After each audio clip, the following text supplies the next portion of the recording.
It has recently become a popular location for many tourists looking for the perfect place to get away from it all. If you're lucky enough to catch a sunny day here, it's like no other, I can assure you. Chances are, you'll end up having loads of foggy days, but let's be honest, they have a special allure of their own. This enchanting smile-shaped island is called Sable Island. It's located 190 miles from mainland Nova Scotia. It wasn't accessible to the general public until 2013. That's when it was added to the list of National Parks of Canada. You can get here either by plane or by water. But what's so enchanting about this place anyway? There must be something since the yearly tourist count is growing every year. Firstly, there's a spectacular number of wild horses here. There are between 200 and 500 horses roaming free all over the island. There's also a large population of gray seals. The place is also the only breeding location of a rare bird species called the Ipswich sparrow. If you're already considering a trip here, there are some things you need to know first. Remember that fog I mentioned earlier? Well, it turns out that Sable Island is the foggiest place in the Canadian Maritimes. I'm talking about approximately 127 foggy days each year. During such days, Sable Island literally disappears underneath a thick layer of fog. You won't be able to explore the place on your own either. The local regulations state that visitors need to travel within a group, and they also need to keep a 197-foot distance from the wildlife they can encounter here. As charming as this place may be, it holds a dark secret hidden beneath the sandy dunes, and it has nothing to do with beautiful creatures living here or the island's unique vegetation.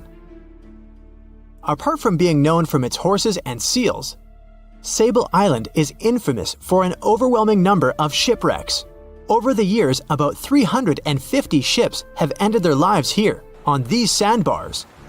When survivors described their experiences, they usually mentioned harsh weather conditions near this mysterious island. The island also made its way into literature when it was described in a book called The Perfect Storm, which was written by Sebastian Junger and published in 1997. The book was so successful that it was later adapted for the big screen in 2000, with George Clooney playing the leading role. The first recorded shipwreck near Sable Island dates back to 1583. The boat was named the HMS Delight and was under the command of British adventurer and explorer Sir Humphrey Gilbert. Only 17 people managed to survive the catastrophe by escaping in a small boat. Records mention that they spent 7 days at sea before reaching the shores of Newfoundland. In 1884, another vessel named the Nicosia struggled in the thick fog as well. The ship was completely destroyed, but fortunately, all 18 crew members managed to survive. The captain's son was almost lost at sea when a lifeboat capsized when he was climbing into it. He somehow managed to stay underneath the lifeboat, which was completely submerged. When this lifeboat righted, he eventually emerged from the water and was rescued for the second time. The years between 1947 and 1999 were relatively quiet on the island. In 1999, though, a yacht called the Merrimack ran aground near the shore of the island at about 2 a.m. on July 27th. The 40-foot fiberglass boat had a crew of only 3 people. Natural gas exploration workers, who were luckily not far away, rescued them. The crew managed to fly safely to Halifax the next day. The owner of the Merrimack tried to recover his boat by hiring local fishermen. Unfortunately, this operation was unsuccessful, since only the fittings of the yacht were eventually saved. It took no more than 6 weeks for the sand and waves to crush and completely break up the hull of the Merrimack. So what is it about this place that's so dangerous for boats? Does it have anything to do with the weather? Or maybe there's other forces at play? The explanation turns out to be a bit more complex, and it wasn't easy to figure out, at least not way back in the 1500s. First of all, the island is located close to one of the world's richest fishing grounds. Since it's also near one of the major shipping routes between Europe and North America, hundreds of vessels sail past it each year. The likelihood of shipwreck increases when there are so many boats roaming around the area. Sable Island is also in the way of most of the storms that move up the Atlantic coast of North America. It's no surprise that boats often get hurtled straight onto the shores of this island. The weather has a lot to do with it too. During the summer season, the warm air from the Gulf Stream creates a dense fog as it merges with the cool air by the Labrador Current that passes by the island. Other currents don't help the matter. Sable Island is next to the meeting point of three major ocean currents: the Gulf Stream, the Labrador Current, and the Belle Isle Current. Since the 1950s, radars and other modern navigation tools have been used on commercial vessels as well. Up until then, the sextant was the main instrument used to figure out a ship's location. It doesn't mean that sextants weren't accurate, but this instrument couldn't work properly without a clear view of the sun or stars, which means it didn't help much in dense fog, such as the one surrounding Sable Island, or when it was cloudy. Often during bad weather, the captain of a ship navigated, relying on their experiences and intuition based on the ship's speed and direction. That's why most of the survivors in shipwrecks near Sable Island said that the captain had simply miscalculated the ship's position, crashing into Sable Island by accident. This dusty, sandy land is as unfriendly to ships as it is to trees. There's reportedly a single tree on the whole island, and it looks a lot more like a bush. It's actually a pine tree. And since the famous island horses don't see it as much of a food source, it somehow managed to survive. Reports say that the tree was planted back in the 1950s. Local authorities were trying to grow a forest on the island to make it a bit more welcoming. They've planted tens of thousands of trees over the years, more than 69,000 evergreens, 600 fruit trees, and about 55 pounds of pine seeds, along with other plants which could survive the conditions on the island. But they were no match for the extreme weather and sandy soil. Out of all those plants, just one pine tree is still alive. Thanks to its resistance, it has even become a symbol of Sable Island. Interestingly, for around 40 years, the island also had just one inhabitant. Can you imagine that? One person living on a remote island for so many decades? It's the story of a woman called Zoe Lucas. She chose to surround herself with the only residents on the island: the horses, the gray seals, and the many species of birds. An esteemed naturalist, she mentioned in an interview she gave back in 2017 that she was used to living on the island and that she never got lonely. To survive here, she had to put together an essentials kit. It included a notebook to take notes and a pair of binoculars to study the wildlife. You can safely assume she wasn't scared of the intimidating surroundings, since she decided to eventually call this place home. At first, Zoe wanted to set up camp on one end of the island, near some abandoned buildings. But eventually, she settled in a wooden house near a bunch of sand dunes. A Canadian institution called the Meteorological Service of Canada put together the simple construction back in the 1940s. Parks Canada operates the building these days.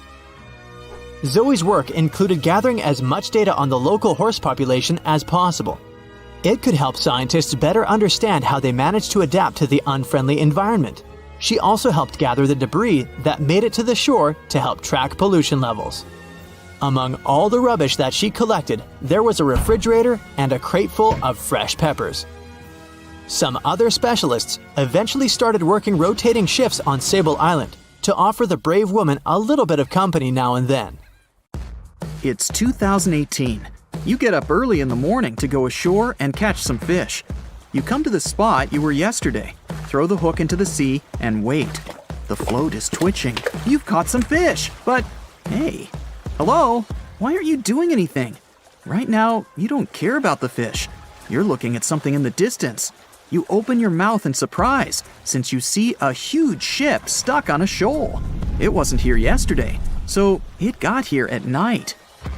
Okay, it'll probably sail away sooner or later. You fish for a few more hours. During this time, you observe the ship and notice no movement there. Is it empty? Boats and the coastal service are sailing from the shore to the vessel. You decide to check it out too. You get in your old boat and go there. The mist descends to the water, making the ship look creepy. The colossal vessel is rusty and empty. But where is the whole crew? And how did it get there? The Coast Guard comes on board. They search the hold, the cabins, and the upper deck. There's someone's stuff, some remnants of food supplies, notebooks, and clothes. Everything suggests the crew has disappeared for some reason. Fishers who noticed the vessel first didn't see anyone coming down from the board. No radio signals were sent to the port, and no one reported about the ship. It appeared here from nowhere. The only chance to get any information is to look at the number and name of the vessel. This is Sam Ratulangi, PB 1600. The Coast Guard checks the information, studies the data of all the country ships, and no way. One company built the boat in 2001 in Indonesia. People used it to transport heavy loads across the seas around Asia. The ship had been properly operating for 8 years. People were delivering industrial goods to different points in the region, but something went wrong. In 2009, Sam Ratulangi was sailing near the coast of Taiwan, and that's it. There were no further records about it. There were no reports in any port. Everyone thought it must have drowned, so no one had been looking for it for years. And then, 9 years later, it appears here, big and rusty, off the coast of Myanmar, without sailors, without fuel. An investigation starts. City services are trying to find out the names of all the sailors working on the ship and find clues that would lead to solving this mystery. They also hope the ship owner will appear soon. They find 2 tow ropes on board. This means that some other ship towed Sam Ratulangi to this place. Then they identify and find 13 crew members. These people say they wanted to reach the factory in Bangladesh to repair Sam Ratulangi. Another vessel helped tow the ship, but then 2 cables tore off, and a storm began. No one wanted to stay on board during such weather, so the crew members left it. No one knows what the ship has been doing for the last 9 years, and how it was possible without people on board. And here's another, much more mysterious ship story. On February 16, 2020, locals found a large cargo ship stuck on a rocky shore off the coast of an Irish village. The boat looked rusty, with holes in the hull and rotten parts. People hadn't seen this vessel the day before, so it appeared there at night. The last time people saw the Alta cargo ship was a few months earlier, thousands of miles off the coast of Ireland.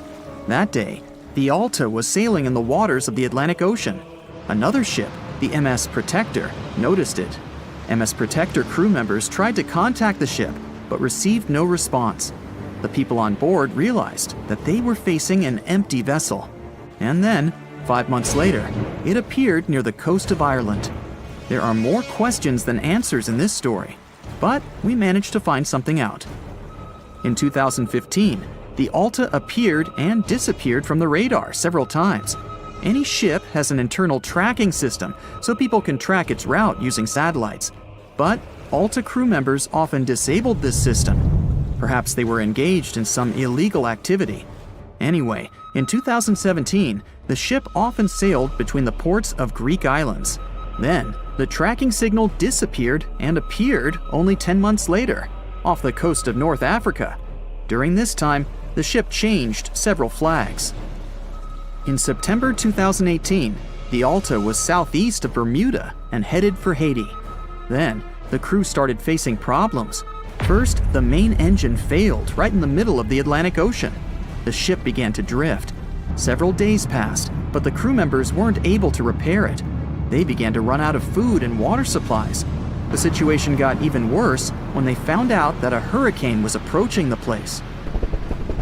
Fortunately, they managed to contact the U.S. Coast Guard. A helicopter flew to the Alta on October 2nd to bring them some supplies. There was enough food for several days. Then, a rescue boat sailed to the ship. It evacuated all the sailors and delivered them to Puerto Rico before the hurricane. The Alta had to drift alone in the ocean. After a while, another ship approached the Alta to tow it to the shores of Guyana. But at this moment, everything went wrong. Someone stole the boat, disabled the tracking system, and sailed away in an unknown direction. After almost a year, the MS Protector found the empty Alta in the waters of the Atlantic Ocean. And then, 9 months later, the ship without a crew sailed to the shores of Ireland. How did it manage to travel across the Atlantic and get to the coast of Ireland? It's still a mystery. Maybe it was just luck. No one else saw the ship all this time.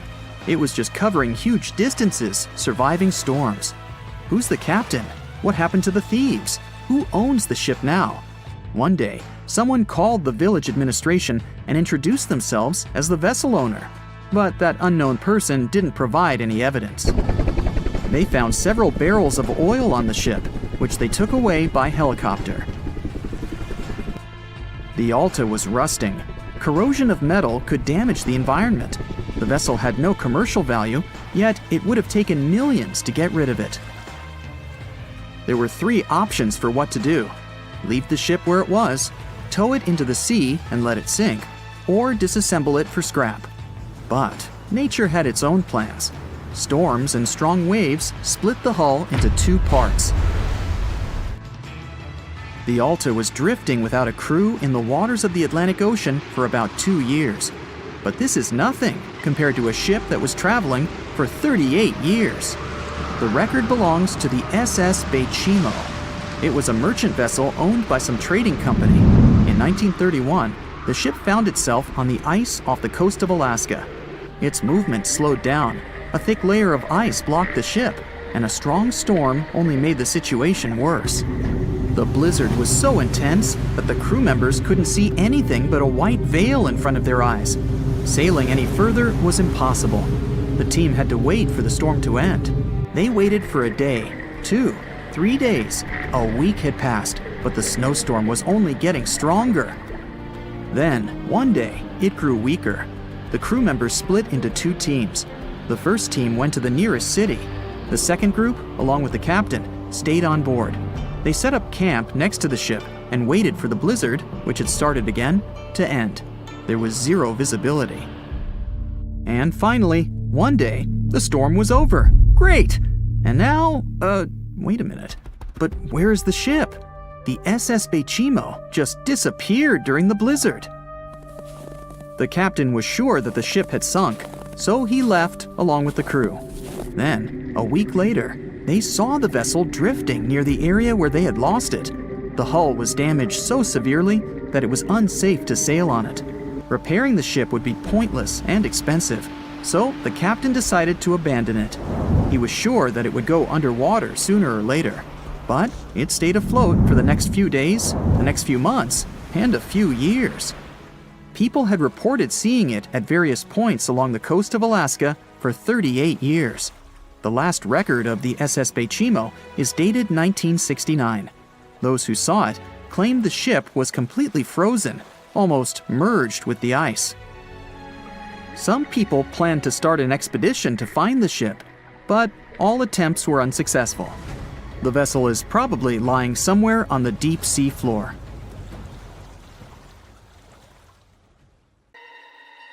Ships and planes disappearing without a trace. Passengers never seen or heard from again. Reports of strange lights in the sky.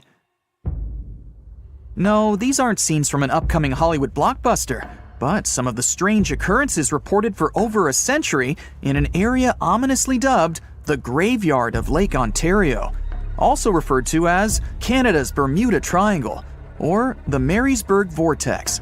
It stretches across a portion of Lake Ontario from Kingston to Prince Edward County in Canada, and down to Oswego, New York in the US. The tales about this area can be as chilling as the frigid lake water on which they took place. The most unsettling story involves the schooner called the Bavaria. It was 1889, and the ship was being towed across the lake. Rough waters severed the tow rope, and the Bavaria floated away. Luckily, the schooner was later found safe and fully intact. But there was one thing missing: the crew! Not a single person was found on board. What makes the story even more bizarre is that the dinner table was set. A loaf of bread was discovered, freshly baked, and the captain's money and his papers were fully accounted for. There was even a pet canary happily chirping away, as if nothing was amiss. What happened to the crew? We may never know. And this was not a unique incident. Just over a decade later, in 1900, 3 ships, the Annie Minnis, the Picton, and the Acacia, were sailing across the lake. But only 2 would make it to their final destination. The third one, the Picton, was speeding ahead of the others when it simply vanished.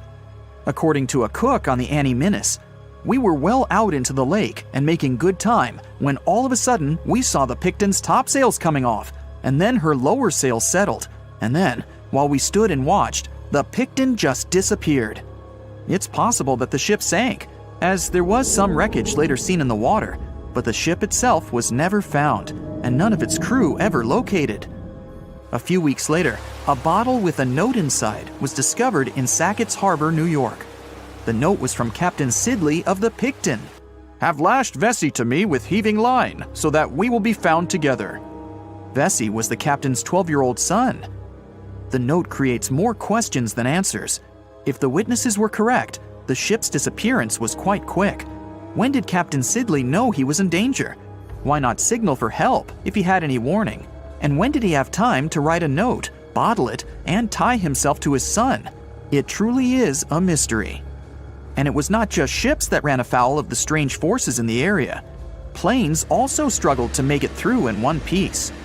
In 1975, Ron Scott flew out from the Picton Airport in his Cessna 172. As he entered the Marysburg vortex, his plane banked to the side. For several seconds, he was unable to right the plane, but once he did, the same force banked him to the other side. Again, he was stuck there for a few seconds, unable to control his plane.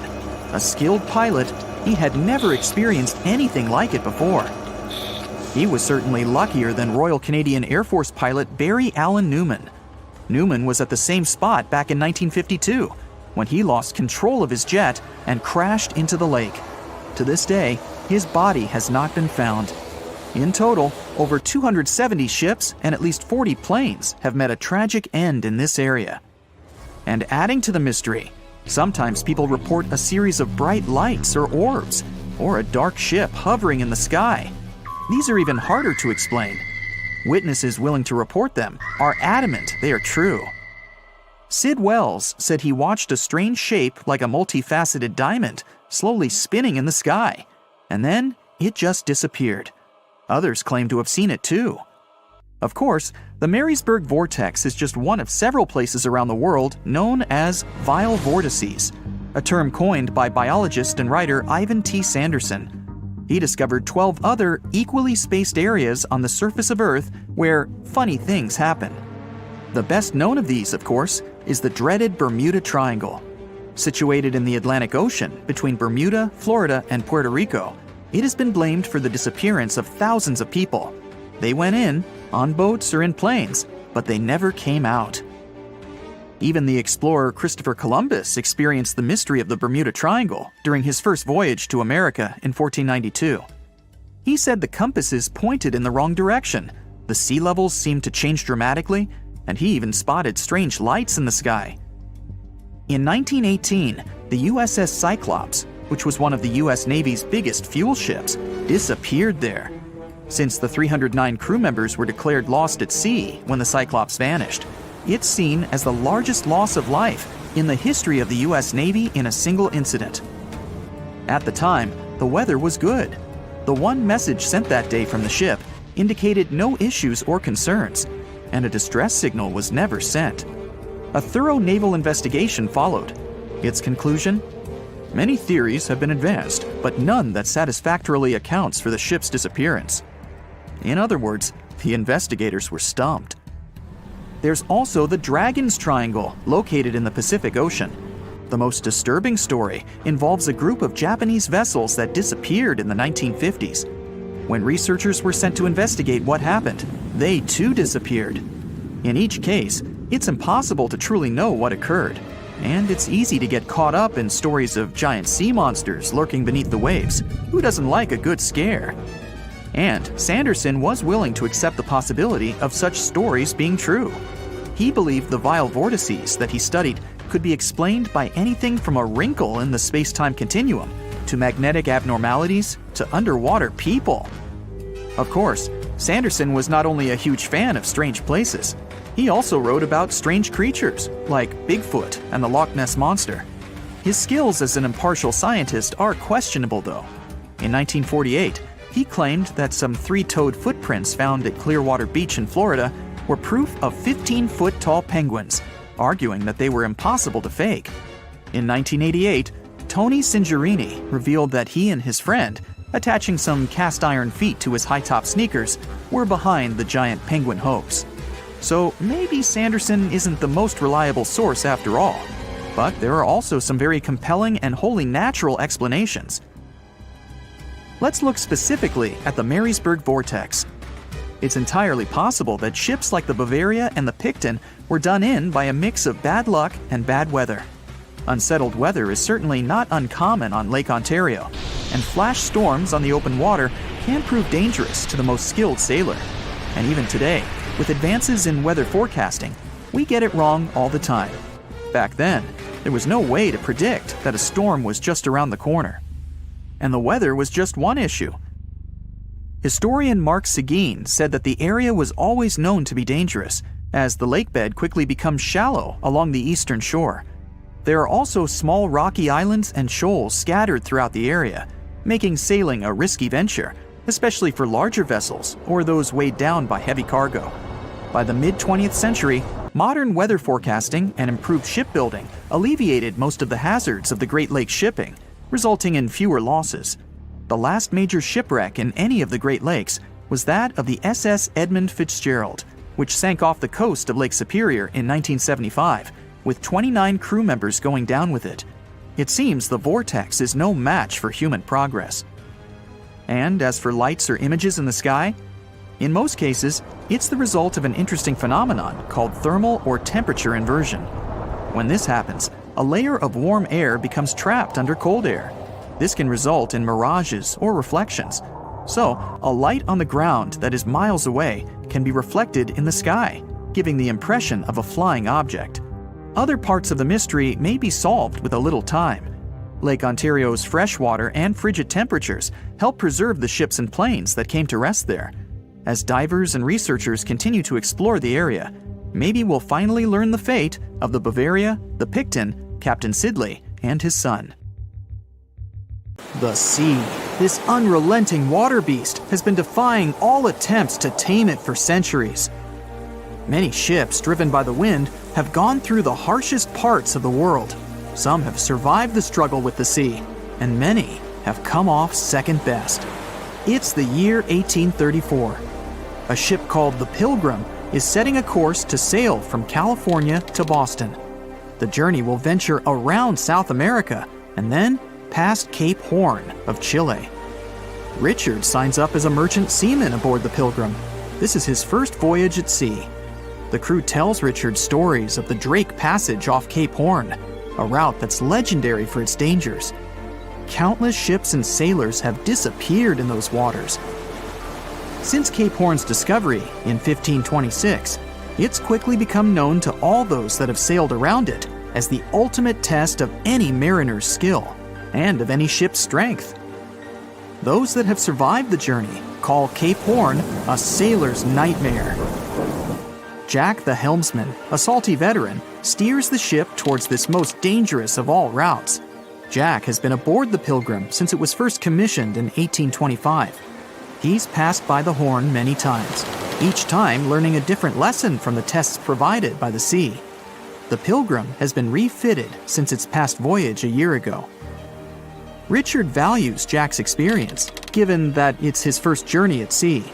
Jack assures Richard of his confidence in the Pilgrim, even though it's just a small wooden brig with 2 masts.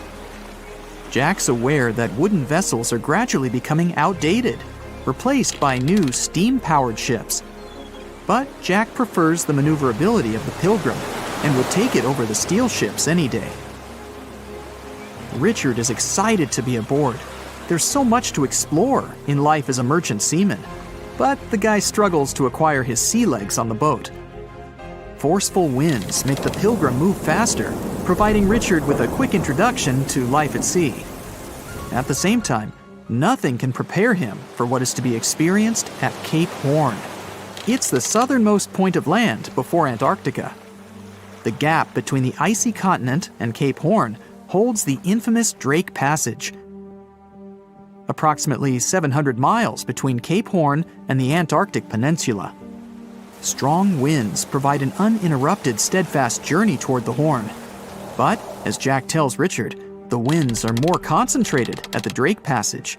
They create a funneling effect, becoming stronger and more unpredictable. Richard is unsure of what this might mean for the Pilgrim, but understands that there's no easier route to travel around South America. A few days pass. The Pilgrim sails by the many islands that make up the western coast of Chile. Although the sea has been relatively calm, Richard continues to deal with his lack of sea legs. His movements are still not very graceful. The constant, ever-swaying deck rises and falls, and Richard finds it hard to get used to the motion. Random large waves hit the Pilgrim from every angle. The ship is quickly approaching Cape Horn. Richard looks towards great thunderous black clouds in the distance. "Welcome to the Horn," Jack says, half laughing. A wry smile upon his face soon disappears. The man gets serious, knowing what awaits them all. Stronger winds start blowing the sails as the crew scrambles to hang onto the ropes. Richard desperately sets to adjust the aft sails, adjusting for the constant change in strong southerly winds. Jack holds firm at the helm, knowing the importance of his role. He's wary of the swell. It can build very quickly the further south they travel. It's crucial the Pilgrim doesn't venture too close to the Horn when they approach. The great darkness that was in the distance is now all around them, filling the sky in every direction. Blackened clouds throw rain and hail down at the crew as they try to resist the enraged weather. Jack is directed by the captain at the helm, changing the direction of the vessel. The temperature has dropped significantly. Barely keeping the water from his eyes, he turns toward the port side bow to provide his face a brief break from the torment of the wind.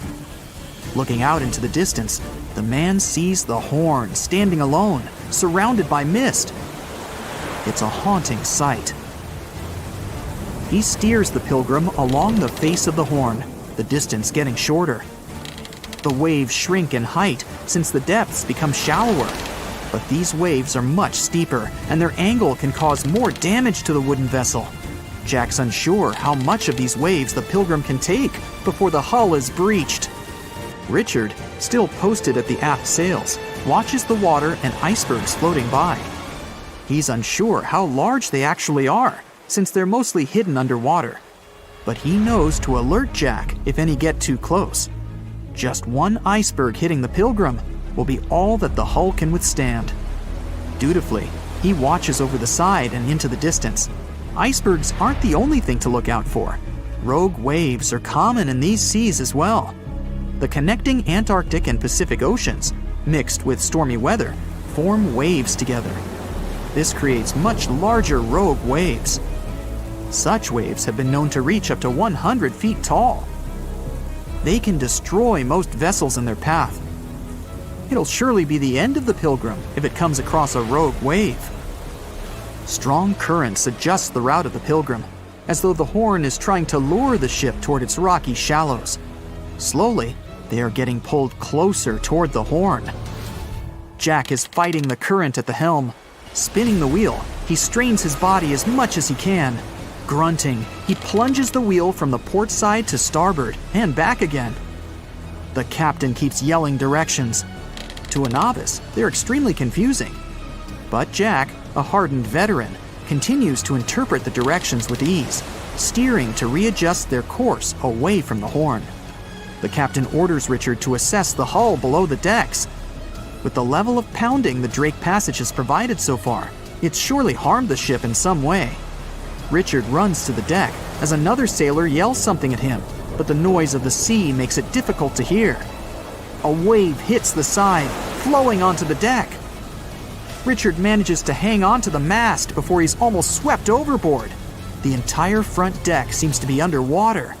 Hanging on as the water rolls off the sides of the ship and waiting for it to clear, Richard watches the Horn slowly go past. Still, it beckons toward the Pilgrim, as though asking for its dues from the crew. The currents are still pulling the ship, while the storm is raging on, with no end of the struggle in sight. The storm is growing ever larger and fiercer. Richard gathers himself to head below and assess the damage. After a slow descent to the lower decks, Richard can finally look over the hull from the ship's quarters. There's no damage from what he can gather. But he's shocked by the depth of the water inside. It's now at waist depth. Cups, amongst other things, float in the water. Even inside the ship, the guy can't escape the waves. Unable to make sense of it all, he stands frozen, listening to the almighty power of Mother Nature outside. The sea roars even more wildly, waves constantly thudding against the hull. It sounds like a somber drumbeat, a slow countdown to the demise of the Pilgrim. Richard forces himself back to the terrors of the above decks, grasping onto the rails to carefully walk the slippery stairs. He leaves the disturbing creaks of the wooden decks. They're soon replaced with the strained sounds of the ropes, the yells of other sailors, and the deafening roar of the sea crashing all around him. Jack is at the helm, focused on his role, still fighting the wind and the waves, even with the addition of ice and frost. It seems that the world around him has set its heart to distract the man from his duty, but Jack pushes on determinedly. For 9 days, the Pilgrim fights the constant changes in stormy weather, facing all kinds of obstacles, but the ship manages to make it through. As they leave the storm behind, the crew sets their course north for their final destination. The sight of the sun peeking through the dark clouds is the most relieving thing Richard has ever experienced. Unfortunately, Richard lost his rations at some stage during the storm. At sea, if your rations are lost, it's your own bad luck. Luckily, Jack is kind enough to share some of his. The moon shines brightly and illuminates the black water of the ocean. Thick fog descends on it in ominous silence. Then, it's suddenly broken by the creaking of wooden boards, followed by a rippling of the waves. Through the fog, you see the outline of an old, large ship. Its hull is rusty, and a strange cold is coming from it. But the most unsettling thing is that there's no one on the deck. The ship sails without a crew. No, this isn't a mythical Flying Dutchman, but a very real ghost ship. September 2nd, 2019. The British Royal Navy's ice patrol ship, called the HMS Protector, sails through the calm waters of the Atlantic Ocean. The time is 11 p.m. Some of the ship's crew are on deck, while others are sleeping in their cabins. The captain steers the ship and looks straight at the horizon. The sky is lit up by an orange twilight, and clouds float in the distance. Suddenly, against this beautiful landscape, one of the sailors notices the black silhouette of an unknown ship. The captain slows down and steers the ship a little closer to the mysterious vessel. This is an old cargo ship, 250 feet long. Attempts to contact the crew members lead to nothing. It seems the unknown boat is floating in the ocean by itself. There's no one on board, at least, no one alive. The deck of the ship creaks from rocking on the waves. The sun sinks below the horizon, and it gets dark. The ship looks terrifying. British sailors don't dare to climb on that strange deck. They take a photo, post it on the internet, and sail away. Many people on the internet will assume the sailors met a real ghost ship. 5 months later, we're in the village of Ballycotton in County Cork, Ireland. A local leaves the house early in the morning to go for a daily run. Music in his headphones, fresh cool air, and a scenic route are ideal conditions for a good workout. The jogger runs along the road on the coast of the Celtic Sea. There was a strong storm last night, and now the sea looks calm. The man runs along the top of a low cliff and notices a huge vessel. An old rusty cargo ship 250 feet long lies on the beach, right among the rocks. No people on board. It seems the ship has been here for ages, but the local is sure this vessel wasn't here yesterday. A little later, it turns out this is the same ship that the sailors from the HMS Protector saw 5 months ago, thousands of miles from this place. The cargo ship, called the Alta, was built in 1976. Nobody knows who used it all this time, and for what purposes. It's only known that in 2017, the ship was purchased by a new owner and marked with the flag of Tanzania. It's important to say that almost all cargo ships are equipped with AIS, Automatic Identification System, which is needed to track ship movements in the ocean. Since 2015, something strange started happening with the Alta's AIS. The ship disappeared from the satellites, then reappeared again. Over the past few years, this ship had changed several names and flags. It's not surprising that its AIS shut off and turned on numerous times. It's said that some of those who disable AIS on their ships do so to hide outlaw activities. The ship's captain, whoever it was, clearly didn't want to show the Alta's movements. As AIS showed in 2017, the ship had sailed near Greek port cities. The Alta made 12 stops in 3 such cities in different parts of Greece.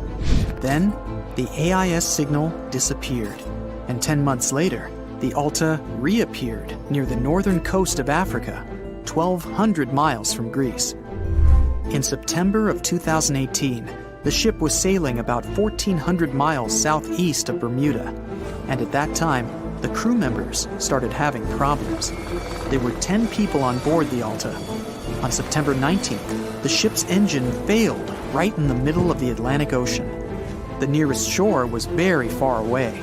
The ship began to drift. As days passed, the crew couldn't fix the vessel. Food supplies were running low. The crew started to panic and tried to contact someone. The situation got worse as a strong hurricane was approaching the place where the ship broke down. Crew members contacted the U.S. Coast Guard. On October 2nd, a helicopter headed towards the ship. Food and water were unloaded on the Alta. This was enough for the crew to bide their time for several days. About a week later, a rescue boat sailed about 1,500 miles to reach the Alta and help the stranded sailors. Shortly before the start of the hurricane, American rescuers succeeded. The entire crew of the wrecked ship was taken to Puerto Rico. The Alta remained drifting in the ocean. After a while, another ship arrived to tow it to the coast of Guyana. Then, something went wrong again. The ship was hijacked. Who did it and why remains a mystery to this day. But then, for some unknown reason, the thieves decided to abandon the ship and left it to drift in the ocean. For almost a year, the ship's location couldn't be tracked. Then, in September 2019, the vessel was found by the British Royal Navy. How the Alta was able to cover the distance across the Atlantic and wash up on the coast of Ireland is unknown. An investigation has been launched in Ireland. It's necessary to identify the owner of the vessel and find a responsible person to take on the task of towing it.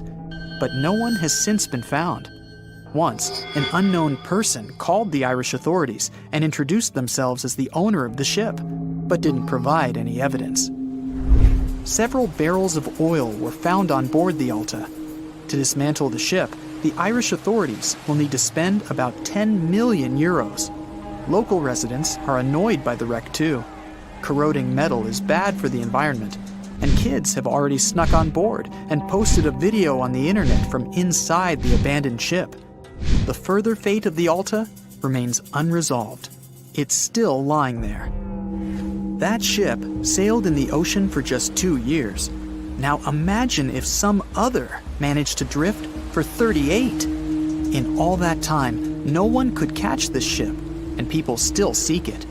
That vessel is called the SS Bechimo.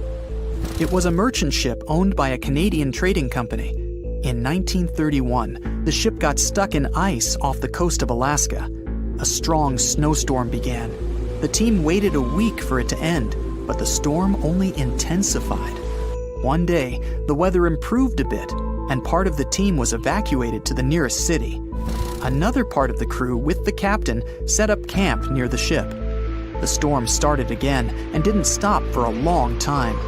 The blizzard was so heavy that the ship's captain couldn't see beyond his arm's reach. Finally, when the storm was over, the captain saw that the ship simply vanished. He decided the Bechimo sank during the storm. A week later, the ship was found, drifting near the place where it was lost. The hull of the ship was damaged so badly that it was unsafe to sail on it. The captain decided to abandon the ship. However, it didn't sink. For the next 38 years, it was drifting at various points along the Alaskan coast. Several times, people climbed on the ship, including native Alaskan residents and a group of researchers. Attempts to save the vessel from the sea ended in failure. The salvage operations were hampered by drifting ice and bad weather.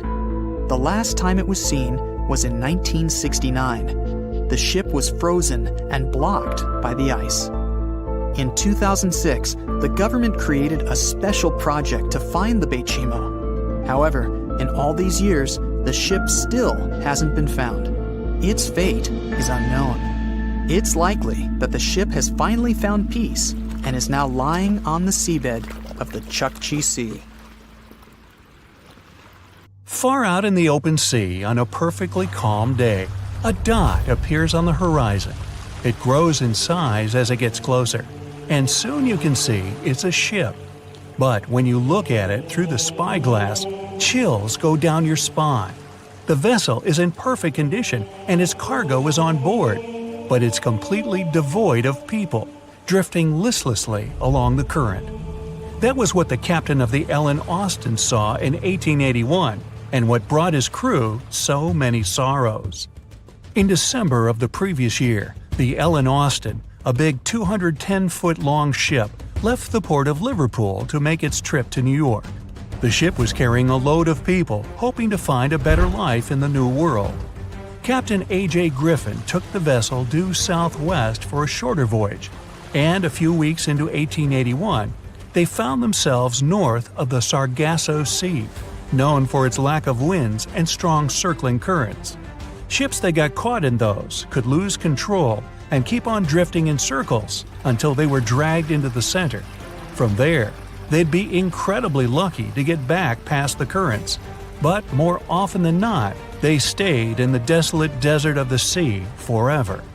Worse still, the area belonged to the notorious Bermuda Triangle, which was already known to take down ships and make them disappear without a trace. The ship's crew were nervous, afraid of being in such a dangerous area so close to a sea that could bring them to a standstill. And ominously, some of the Sargasso Sea's calm must have escaped it, because the Ellen Austin lost its speed one day and fell adrift without the winds. It was fine, though. They had ample provisions and were still on schedule. Captain Griffin was walking around his ship, giving orders in a voice full of calm authority, and both his crew and passengers trusted him completely. But then, the lookout shouted from above that a ship was in sight.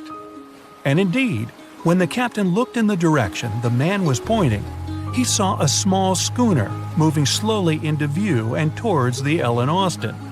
As it came closer, it became apparent that the way the strange vessel moved wasn't right. The captain frowned and examined it through his spyglass. The schooner was untouched, but eerily silent. There wasn't a single soul on board. Derelict ships weren't that rare in the Atlantic at the time, but neither were pirates. Captain Griffin decided to wait and watch. After 2 days, the schooner was as quiet as always, and Captain finally thought it was fine to move in. He took a small team of sailors and boarded the stranded ship. There was nobody there indeed, but luck seemed to be on Griffin's side. The precious cargo of mahogany wood was still in the holds. The captain returned to the Ellen Austin and ordered his select men to take the smaller ship along to New York. The crew's spirits arose with the prospect of riches awaiting them upon arrival. When the winds blew strong again, the Ellen Austin continued its voyage, with the unnamed vessel tagging along. But after a couple of days, the ships were caught in a powerful storm and got separated. The wind, rain, and waves beat them for several days in a row. When the weather finally cleared, Captain Griffin ordered to find the schooner. They searched for another day until they finally found it adrift, way off the course. Griffin hailed his men on board the smaller ship, but no one answered. A party of sailors went to investigate and returned with their faces white with fear. The whole prize crew went missing in the storm. The captain wasn't one to lose such a valuable find, though, and ordered another team to take control of the schooner. Reluctantly, the sailors obeyed, and the two ships continued their voyage. They agreed to stay as close as possible to one another and ring their bells at set intervals at night to let each other know they were fine. Several nights went all right, with bells ringing reassuringly every hour. But one day, a thick blanket of fog fell on the sea and almost completely blocked their vision. The ships went on regardless and started sounding their bells earlier. When night came, the fog was still there, but the bells were the sound of life. Until they stopped. Captain Griffin rang the bell once, then twice. No answer. The crew lit the fires and looked out into the sea intently, but the fog hadn't lifted, and they couldn't see a thing in the swirling abyss beyond the ship's board. Nobody could sleep that night, and they waited in silence until the break of dawn. The first rays of sun made the fog slowly disperse, and the whole crew went to the edge of the deck with heavy hearts. There was still hope in them, until the last strands of the mist went away, revealing a vast, calm, and most importantly, empty ocean. The nameless schooner was gone, and so was the second team of the Ellen Austin sailors. The ship sailed the rest of the way to New York in grave silence. Once it arrived at the port, the passengers were only too happy to leave the vessel, and no one so much as turned their head as a goodbye. That was the ship's last voyage as the Ellen Austin. That same year, it was sold to a German shipping company and renamed Meta. No one ever found the derelict schooner or the sailors that went missing with it. And that would probably be the end of this mysterious and unresolved story, if it held at least a little bit of the truth. In reality, none of the enigmatic things in the narrative actually happened. The Ellen Austin did indeed leave Liverpool and headed southwest to New York, and its captain was really A.J. Griffin, taking people to the American continent. But from here, the story falls apart. First of all, the ship went way too far to the north to pass the Sargasso Sea so closely. There was simply no reason to make a detour so broad. Even though the westerly winds were strong, it was still faster to take them head-on than to go in a southerly direction. So the Ellen Austin was probably nowhere near the Sargasso Sea and the Bermuda Triangle. Secondly, the triangle itself has been proven time and again to be nothing but a work of fiction. In fact, it gained popularity in the middle of the 20th century, while nobody even thought of drawing a triangle in the Bermuda area before that. The mystery was popularized by science fiction writers and became a common myth, while no serious research proved it any more dangerous than other parts of the world's ocean. So the crew of the Ellen Austin weren't even aware of the Bermuda Triangle back then, let alone afraid of it. Thirdly, the whole story was told and retold by magazines and mystery-loving personalities with ever-changing details. It first appeared in a newspaper in 1906 and already had the date wrong. The article said the voyage took place in 1891 instead of 1881.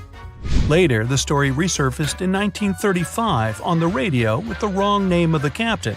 It was Baker, not Griffin.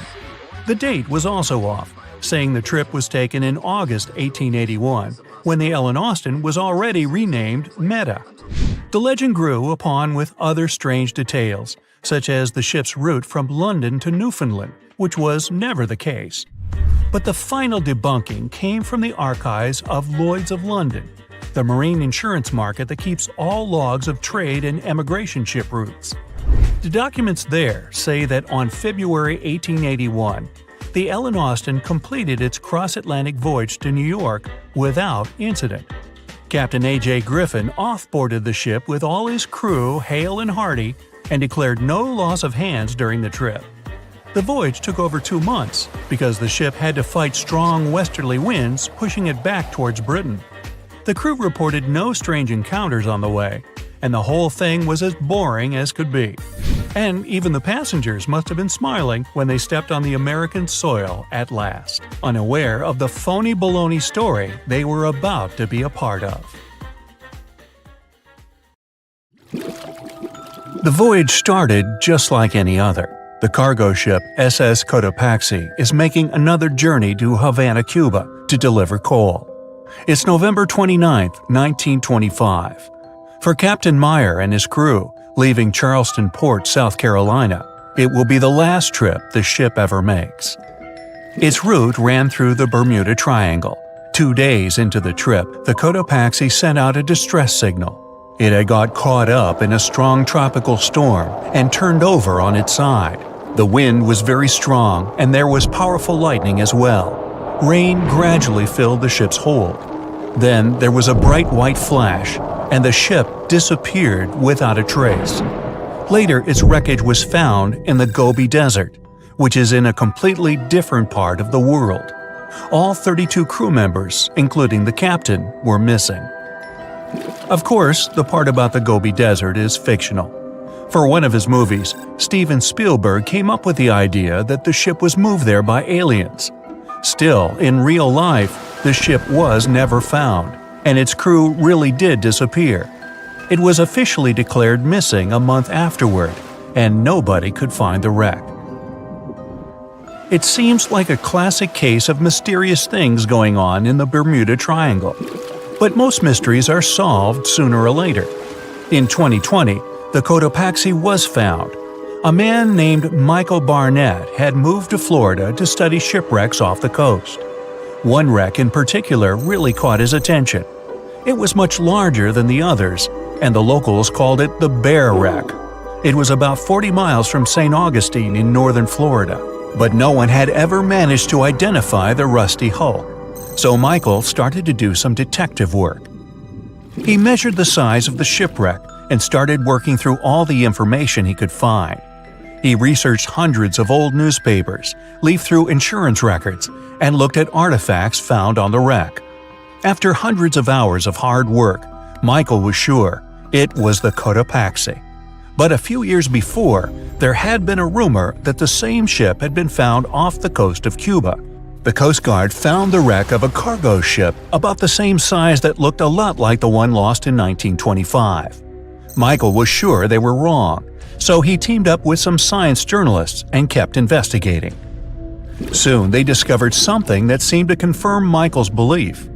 Divers found brass valves with the letters SV on them in the wreckage of the ship. Michael suggested these initials referred to Scott Valve Manufacturing Company. The headquarters of this company was in Michigan, not far from where the Kotapaci had been built. The company had probably supplied parts for the Kotapaci. So the puzzle seemed to be solved. The Bear Wreck was really the missing cargo ship. But Michael still needed to work out why the ship had sunk. Did something mysterious really happen to the Kotapaci in the Bermuda Triangle?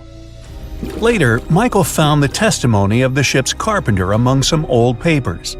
The carpenter claimed that the hatches covering the coal on the ship had been in a terrible condition before it sank. Repair work on the covers wasn't finished before the crew got the order to sail to Cuba. So if the hatch covers were still broken during the trip, water could have easily gotten on board. This water probably flooded the hold during the tropical storm. This was the real reason why the Kotapaci went down. There was really nothing mysterious about it. It was just a mistake made by ordinary people. But this is just one example out of dozens, or even hundreds, where ships and planes have gone missing in the Bermuda Triangle. We still can't explain some of these incidents. It seems like there really is something weird going on there. One of these strange events happened in 1948. A passenger jet was headed for Miami from San Juan, Puerto Rico. It disappeared in the same area as the Kotapaci. The 32 people on board vanished without a trace. The weather was clear throughout the flight, but experts think that when the plane was about 50 miles from the coast, it could have been hit by a strong wind that knocked it off course. Years later, a similar plane was found in the area of the Bermuda Triangle, but because no one could work out the registration, it was impossible to say for sure if it was the same one. Something even stranger occurred not long before, in 1945. 5 planes went missing all at the same time. Some trainee pilots were practicing their navigation skills. But when they'd finished, it seems they couldn't find their way back home and disappeared. Many people assume they just ran out of fuel. This seems likely, but still, the circumstances were really strange. The trainees were being supervised by an experienced pilot who had 2,500 hours of flight time. He would never have let a group of newbie pilots get that far away from their base. Even now, people still debate what could have happened. Some insist the pilots ran into something supernatural out there in the Bermuda Triangle. But who knows? And here's another freaky thing that happened there which no expert has been able to explain: time travel.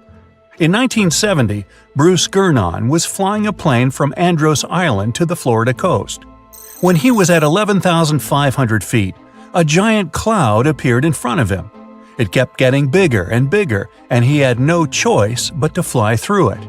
As soon as he did, the plane was surrounded by darkness. It was as if the day had turned to night in a split second. Suddenly, Bruce began to see white flashes of light around him. They were so bright that they lit up the entire sky. But they weren't lightning bolts, although he couldn't really explain what they were. The plane continued through the strange cloud for almost a half an hour. Bruce noticed that the cloud changed shape during this time. The space around the plane turned into a tunnel. Then the tunnel started narrowing. Bruce became really tense as he tried to cope with the plane's controls. All his instruments and navigation equipment were going crazy, and the electronics stopped working. Then, a white light appeared at the end of the tunnel. Just like in the movies, the plane escaped the closing cloud tunnel at the very last second. Everything was fine, but now Bruce found himself in some white fog. He had no idea where he was. Then he managed to contact ground control. He was shocked when he learned that his plane was already in the airspace above Miami. It seemed that something impossible had happened. Bruce was meant to cover a distance of about 250 miles during the flight. This usually took 1.5 hours, but he had managed it in just 47 minutes, almost 2 times faster than normal. When Bruce landed, he went to check the amount of fuel left in the tank. It turned out he'd used up a lot less than the normal amount of fuel as well. Could there be a logical explanation for the time-traveling plane? Well, records show that a large number of sunspots were detected on the surface of the sun that day, and there was a strong solar wind. This could easily have made the electronics and devices on the plane go crazy. But what about the mysterious cloud? The Florida coast is a place where 2 large air currents meet. One has a high pressure and the other is a low pressure one. This causes a lot of storm clouds in the area. But people still debate how Bruce was able to cover the distance so quickly. Some people say that some kind of mysterious dark energy was involved. Others say it was a gravitational anomaly that curves space and time. Others think that Bruce is just a fraud. We still don't know the truth.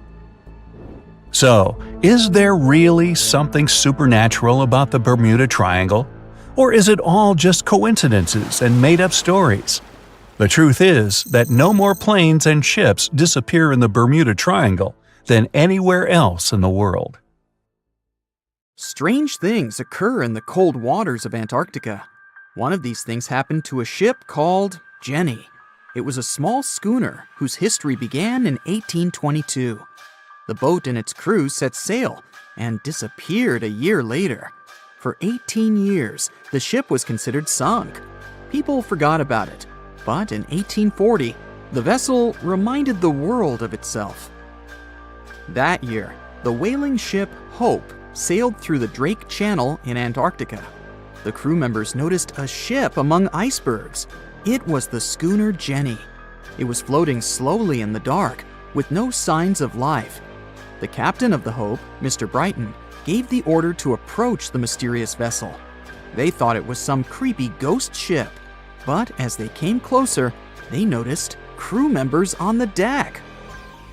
The sailors of the Hope called out to them, but received no answer. This time, it became clear that something terrible had happened to the Jenny.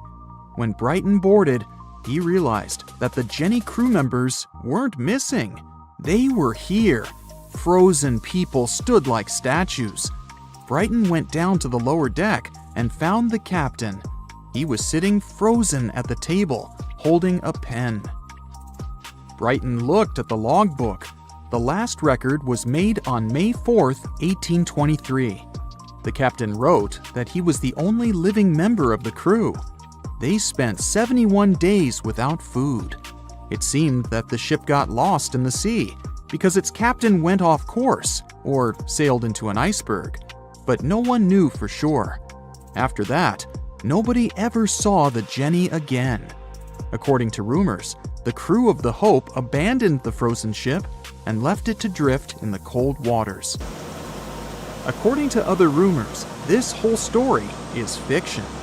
The story of the Jenny was described in a German magazine in the middle of the 19th century. Still, there was no further evidence of the ship's existence. Already in our time, Cambridge University decided to explore the case of the Jenny. The researchers discovered that one of the crew members of the Hope, who didn't disclose his name, told someone the legend of the frozen ship. Someone shared the story with another guy, and it was published in a German magazine called Globus. And that's all. There was no other evidence. One of the most famous ghost ships was the Mary Celeste, and there's no doubt about its existence. The history of this vessel was documented in court. People wrote about it in newspapers, but the most exciting thing is that the ship continued to be used even after 10 people disappeared from its deck. The history of the Mary Celeste began in Canada in 1861. When it was first built, the ship was called the Amazon. It changed captains several times, and it also hit some rocks. The boat was sold, bought, then sold again, repaired, and sailed under the name Mary Celeste. In 1872, it had a new captain, Benjamin Briggs. He was a decent, brave man with a lot of experience in navigation. He had a beloved wife, a daughter, and a son. When he went on his last voyage, he took his wife and daughter with him, and his son stayed in America. In November of 1872, the Mary Celeste sailed from the port in New York with 10 people on board and disappeared. 8 days later, another ship, the Dei Gratia, also left New York and followed the same route. Dei Gratia's captain, David Morehouse, noticed the Mary Celeste and immediately realized something was wrong. The ship was moving too freely, as if no one was controlling it. The captain tried to contact the crew members, but no one answered him. Then, together with other sailors, he climbed aboard the Mary Celeste. The ship was in good condition. There was no damage. The hold was slightly filled with water, but it could be easily pumped out. Everything seemed fine, but one lifeboat was missing. The crew members' valuables were in their cabins. The cargo was in the hold. The supplies of water and food were untouched. Judging by the records in the logbook, the ship was caught in a storm, but it was not too strong. Other ships also sailed through this storm, but nothing bad happened to them. The last record was dated November 25th, and it claimed that everything was fine. The sails of the Mary Celeste were slightly damaged, but perhaps it happened after the crew had disappeared. The whole ship was in excellent condition, but what made the people leave it? Part of the crew of the Dei Gratia stayed on board the Mary Celeste to bring it to dry land. Everything went well. They delivered the ship to the closest port. Next, the captain of the Dei Gratia appeared before the court and told about what had happened. However, the prosecutor and the judge didn't want to believe in the story of the Mary Celeste. They were sure the captain got rid of the ship's crew to get money for its cargo. According to the maritime laws of that time, if you found a ghost ship with valuable cargo, then a substantial part of this cargo belonged to you. So, many people thought that David Morehouse decided to earn some money. This version seemed to be more valid than the one about the mysterious disappearance of 10 people. Fortunately, no one accused the captain of committing a crime. They thanked him for his service and gave him a monetary reward. However, his reputation was damaged, which greatly affected his career, as many believed he attacked the crew of the Mary Celeste. But even after this terrible case, trial, and investigation, the story was not over. The Mary Celeste was still an expensive and efficient vessel. It sailed several times, but then one captain crashed it into the reefs to get insurance. The court revealed this deception and accused the captain of intentional property damage. The story of the Mary Celeste became famous all over the world. People began to build their theories, realistic and not. Someone believed the ship had sailed through the Bermuda Triangle, but this version was quickly refuted, as the route of the Mary Celeste passed thousands of miles away from the Bermuda region. Did the Kraken or another giant monster attack the ship? Nope. Since the boat was found in almost perfect condition, there were no signs of a struggle. One of the most popular versions was that the crew of the Mary Celeste stole some valuable cargo and sailed to Spain on the rescue boat. However, those who knew Captain Benjamin Briggs said he was a good, honest man. Besides, he had a son in New York, and Briggs would never leave him. A more thorough investigation revealed that a series of accidental circumstances could have caused the disappearance of the ship's crew. Before its last voyage, the vessel delivered coal. Perhaps the pump intended for pumping water got clogged with coal after that, and when the ship got into a storm, the hold filled with water and the pump broke. The captain couldn't understand the amount of water because numerous barrels in the cargo hold blocked the view. Benjamin Briggs assumed it was dangerous to stay on the ship during a storm, so he evacuated with the passengers on a lifeboat. Perhaps they were close to land and decided to sail there, but the storm intensified and overturned the boat. Also, one record in the log journal said that the chronometer was faulty. It was a device that helped to determine your location at sea using longitude. Briggs got lost and didn't know which way to sail. The storm was strong, and he couldn't determine whether the ship would sink. Perhaps Briggs decided to leave the ship in a rescue boat when he saw the coast of the Azores. The uniqueness of this ghost ship case is that, unlike many others, you can investigate it yourself. There's a lot of information about the Mary Celeste on the internet. There are documentaries and research articles. Perhaps you'll be able to notice something that others haven't seen and solve the mystery of the disappearance of 10 people. At the beginning of the 20th century, somewhere off the coast of West Africa, a German steamship was leaving the port. Suddenly, the weather got worse, and the vessel entered a thick fog. The sailors ran aground on a sandbank close to the shore. Luckily, no one was hurt, and they were even able to save their precious cargo. But the ship was stuck in the sand for good. And it was not alone there. Nearly the entire length of the western coast of Namibia is called Skeleton Coast. If the name sounds scary, that's because it is.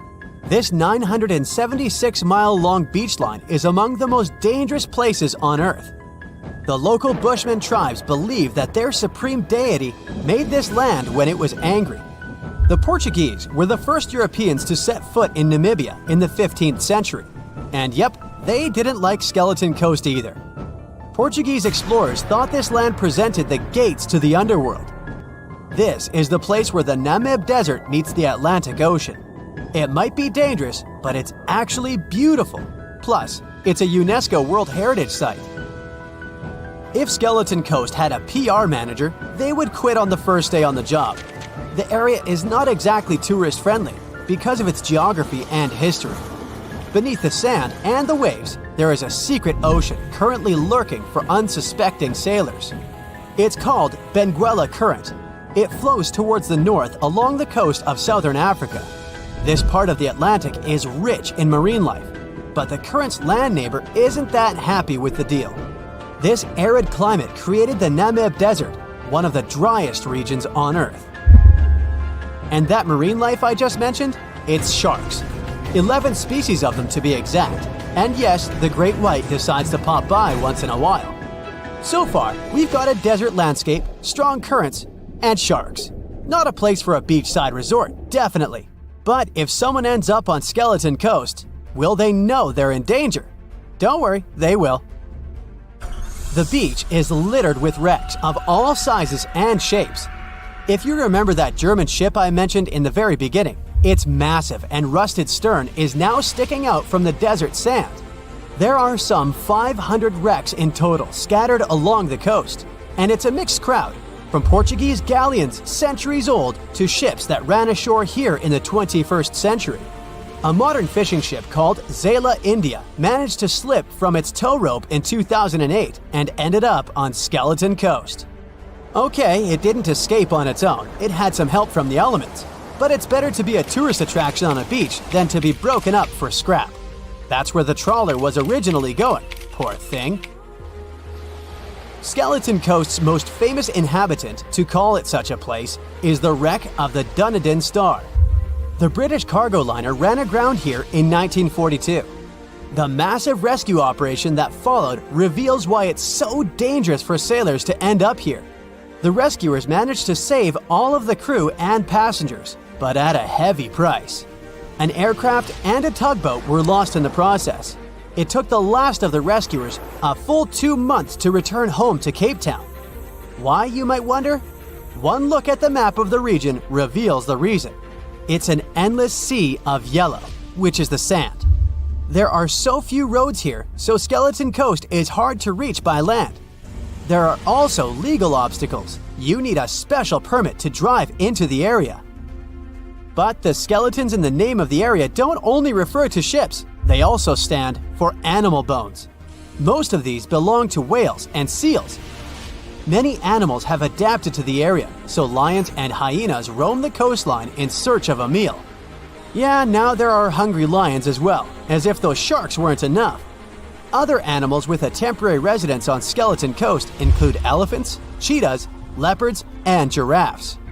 In 1971, the Namibian authorities established a national park here, but except for surfers, after an adrenaline rush, they don't get many visitors.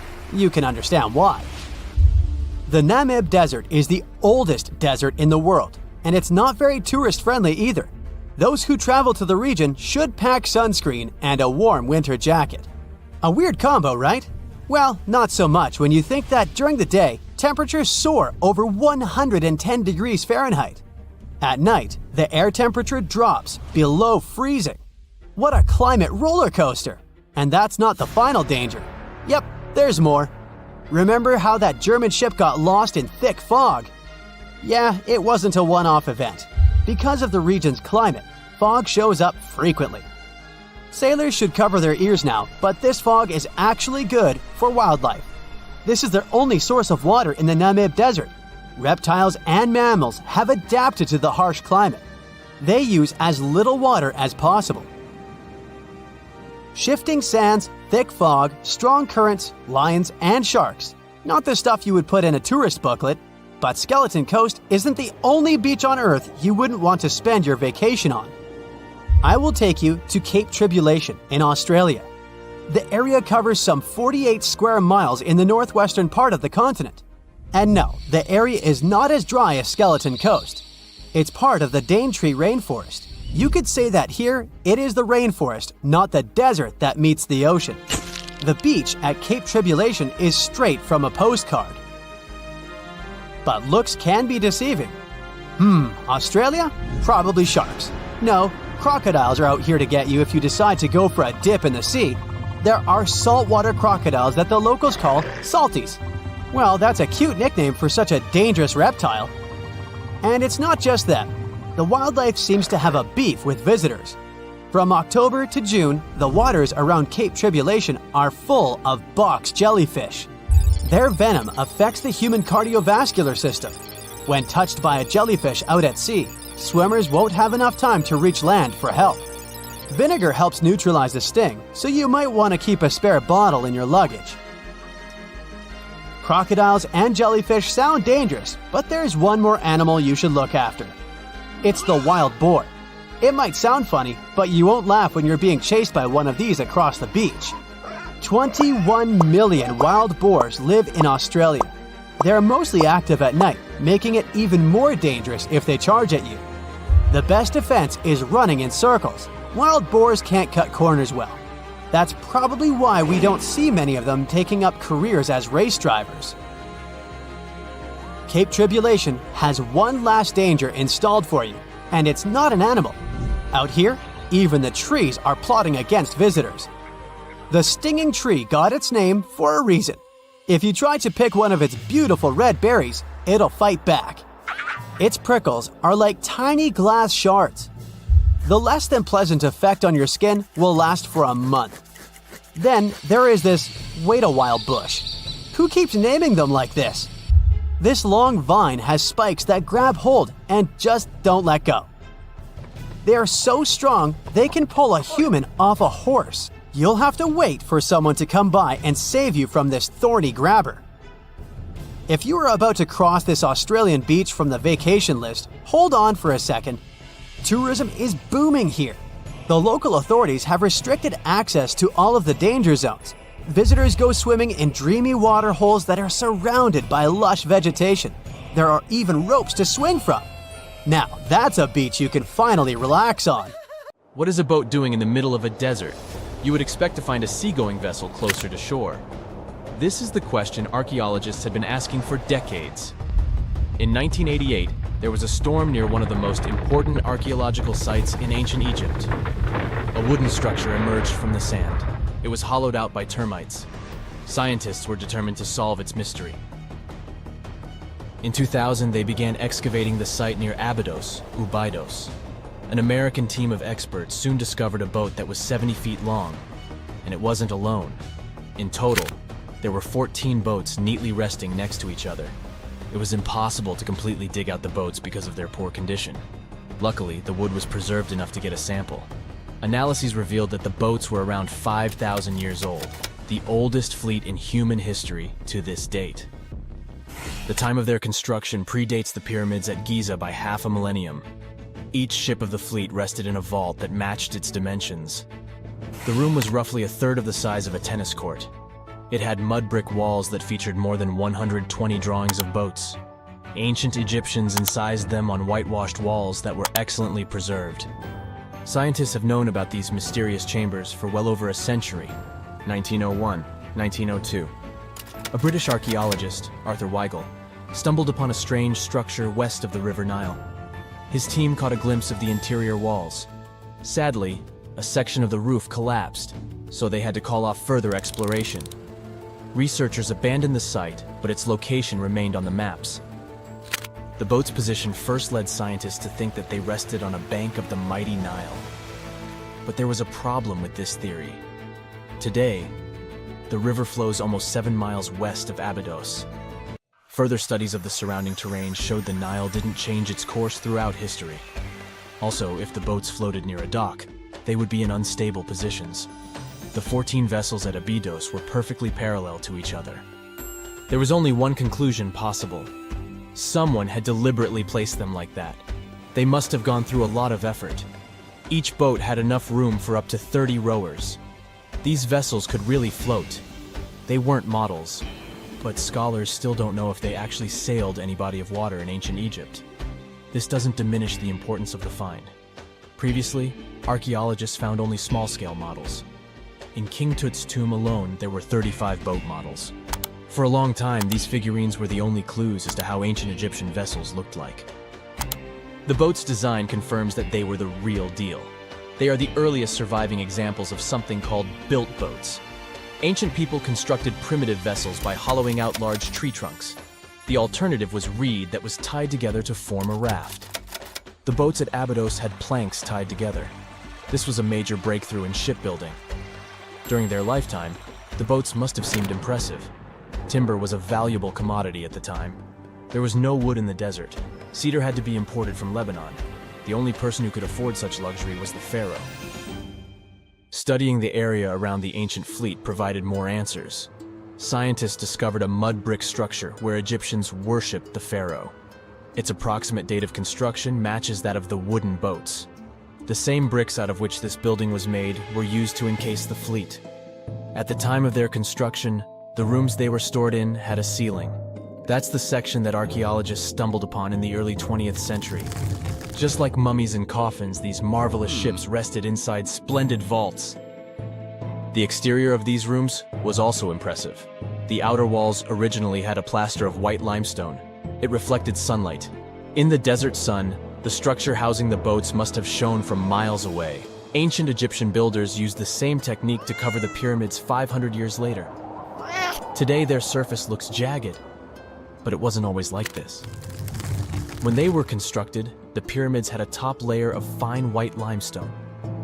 Their surface was smooth and it gleamed in the sunlight. Instead of stairs, the outer layer of the pyramids was more of a sleek ramp.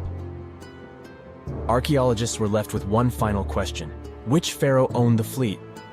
The answer lay just a mile from the site. This is where the tomb of a pharaoh from the 5th dynasty rested, King Senwosret III. Its time and style of construction matched the ones of the chambers with boats. The very end of his rule might explain how the boats ended up in the middle of the desert. The pharaoh probably passed away in northern Egypt. Then his body was transported down the Nile to Abydos in a marvelous procession of decorated boats. The vessels were later lowered to chambers near the final resting place of their owner. This had a symbolic meaning. In the ancient Egyptians' belief system, ships played a key role. Their supreme deity was Ra. He traveled through the sky during the day in the form of the sun. At nighttime, he sailed through the netherworld in a solar boat. The pharaoh identified himself with Ra. That's why he needed boats in the afterlife. That was the only way to regenerate himself. Just as the sun rises every day above the horizon. This belief existed for thousands of years. The more famous Pharaoh Khufu also had a ship. Scientists found it in 1954 next to his pyramid at Giza. It is some 4 centuries younger than the fleet at Abydos. But Khufu's ship was almost 2 times longer. The Great Pyramid of Giza and King Tut's tomb are some of the most famous archaeological finds in Egypt. But there are many more secrets hiding beneath the endless sands of the Sahara Desert. Recently, 2020, archaeologists found a lost city there. They have labeled it as the most important discovery since King Tut's tomb, 1922. The city of Aten is some 3,000 years old. Historians hope it will give them a unique insight into the everyday life of ancient Egyptians. The famous archaeologist and Egyptologist Zahi Hawass proclaimed the site a lost golden city. Aten sits some 300 miles south of Egypt's capital, Cairo. It is close to the famous Valley of the Kings. Archaeologists first found sections of mud brick walls that spread out in all directions. They discovered complete rooms with tools of everyday life inside. The research team unearthed a bakery, a residential neighborhood, and an administrative district.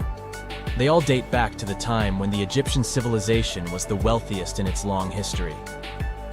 They were also the first to make objects from iron. In 1911, scientists found a set of iron beads near a village in Lower Egypt, El Girza. These are the earliest known iron artifacts. The discovery is literally out of this world. Ancient people made them by beating into shape a piece of a meteorite. The 9 beads were once part of an ornate necklace. They are now blackened and corroded, which is perfectly normal for a piece of jewelry that is over 5,000 years old. They consist of an iron-nickel alloy. Researchers were impressed by the skill of ancient jewelers who processed the beads. Their craftsmanship is more impressive when you think that they didn't know the stellar origins of the material. The Great Pyramid of Giza also has a remarkable feature. An international research group investigated the electromagnetic response of the structure to radio waves. They found that the pyramid has the ability to concentrate electromagnetic energy inside it. This occurred inside its chambers as well as under the pyramid's base. It contains an underground, unfinished chamber. It seems that the electromagnetic response is connected with the properties of limestone, the Great Pyramid's main building material. The research results might have a practical application. The way solar cells and nanosensors function could be improved by this remarkable find. If I asked you to name the most famous shipwreck of all time, you'd go with the Titanic, right? The Atlantic Ocean, the hope for new life, heartbreaking love stories. It had it all to become a blockbuster. But I guess you've never heard of SS Princess Alice that submerged in the sewage of the River Thames, taking between 600 and 700 lives with it. Life in 19th century Victorian London wasn't easy, especially for working class folks. Affordable public transport and bank holidays made it a bit easier. The people could escape to the coast on a train or pleasure boat, even if it was just for a day. Sheerness on the Isle of Sheppey in Kent started as a fort under Henry VIII and then grew into a bustling town with a dockyard. When they added a railway station in 1863, it became a prime destination for day trippers and holidaymakers. Seaside promenades, charming piers, and a whole bunch of fun stuff to do by the sea. It had it all. A bit inland along the River Thames, you had the Rocherville Gardens. These gardens had archery lawns, bowls, mazes, lakes, cliff walks, and even a floral bazaar. Plus, there was an aviary, a bear pit, and a skeleton of a lost whale that had taken a wrong turn in the Thames. Londoners of the late 19th century could hop on a train or cruise along the Thames by boat, and both options were pretty popular. But on the 3rd of September, 1878, way more people than usual opted for the boat. They chose it over the railroad after a passenger train had collided with goods wagons in Kent, taking the lives of 5 people. The river felt like a safer way to go. One of the ships available for the trip was the SS Princess Alice. The paddle steamer was first launched in 1865 on the west coast of Scotland. Its original name was the Bute, and it was used as a ferry for the passengers of the Wemyss Bay Railway Company. A couple of years later, it was sold and renamed after Queen Victoria's 3rd child. Then, it was sold again and got the nickname the Shah's Boat, as it transported the Shah of Persia up the Thames to Greenwich in 1873. The ship had gone through several alterations in its lifetime. It got new boilers and watertight bulkheads. The Board of Trade had inspected it and marked it safe. In the year of its final voyage, it was officially allowed to carry up to 936 passengers between London and Gravesend in calm water. On the day of the tragedy, Princess Alice was on what was called a moonlight trip downstream from Swan Pier near London Bridge to Sheerness, Kent and back. The trip wasn't expensive, so most of the passengers were from the working class. There was also a musical band aboard to keep the spirits up. The 3rd of September was a bright day, and many families were happy they could catch some final summer sun rays and enjoy fresh sea air. The then owner of the ship, the London Steamboat Company, had several vessels working on the route. The passengers were free to hop on and off different ships. At around 6:30 p.m., after a beautiful day in the open, the SS Princess Alice headed back to Swan Pier. No one kept official lists of passengers, so we'll never know exactly how many people were on board that evening. But they say the steamer was close to its full capacity. As it got darker and cooler, many families decided to stay inside the saloon or in their cabins below. Some stories from the steamer sound like fate. The captain of Princess Alice let his steerer stay at Gravesend and replaced him with one of the passengers. John Ayres was a sailor but had little experience at the Thames or with a vessel like Princess Alice. Alfred Thomas Merriman, a chef from East London, had been offered to work on the steamer at the last moment. He was 30 years old and a father of 4, so he couldn't say no to extra money. At around 7:40 p.m., he was standing on the deck by the saloon door. By that time, Princess Alice had passed Tripcock Point and entered Galleon's Reach. The passengers could see the North Woolwich Pier in the distance. Many of them planned to disembark at that stop. And that's when Merriman noticed a huge ship carrying coal. It was Bywell Castle. This vessel normally carried coal to Africa, but it had just been repainted at a dry dock. Bywell Castle was going to Newcastle to pick up some coal and transport it to Alexandria, Egypt. The ship's captain, Harrison, wasn't too familiar with these waters, so he called in Christopher Dix, a seasoned Thames River pilot, to lend a hand, even though he didn't have to. The ship had a fancy raised forward part below the deck, and Dix couldn't quite see what was in front of him. So, they had a sailor on lookout duty. As they set sail from Millwall at the speed of 5 knots, 5.7 miles per hour, they tried to stick to the middle of the river, but other boats had other plans. When they were approaching Galleon's Reach, Dick spotted Princess Alice's red port light, headed their way, but planning to pass on the right side. At the same time, Grinstead, the captain of Princess Alice, was going against the river's flow, trying to find the smooth waters on the south side. He adjusted his course, steering into Bywell Castle's path. Both crews realized they were headed for a collision. Dix tried to steer clear and even ordered reverse full speed on the engines, but it was too late. The Bywell Castle collided head-on with the Princess Alice, which was much smaller, weighing less than a third of the 890-ton coal-carrying collier. It sliced the passenger steamer in two. As Merriman remembered later, laughter on board immediately changed into screaming and panic. Some people rushed to the bridge for safety. Merriman hurried to the captain, asking what to do next. The captain's response was grim.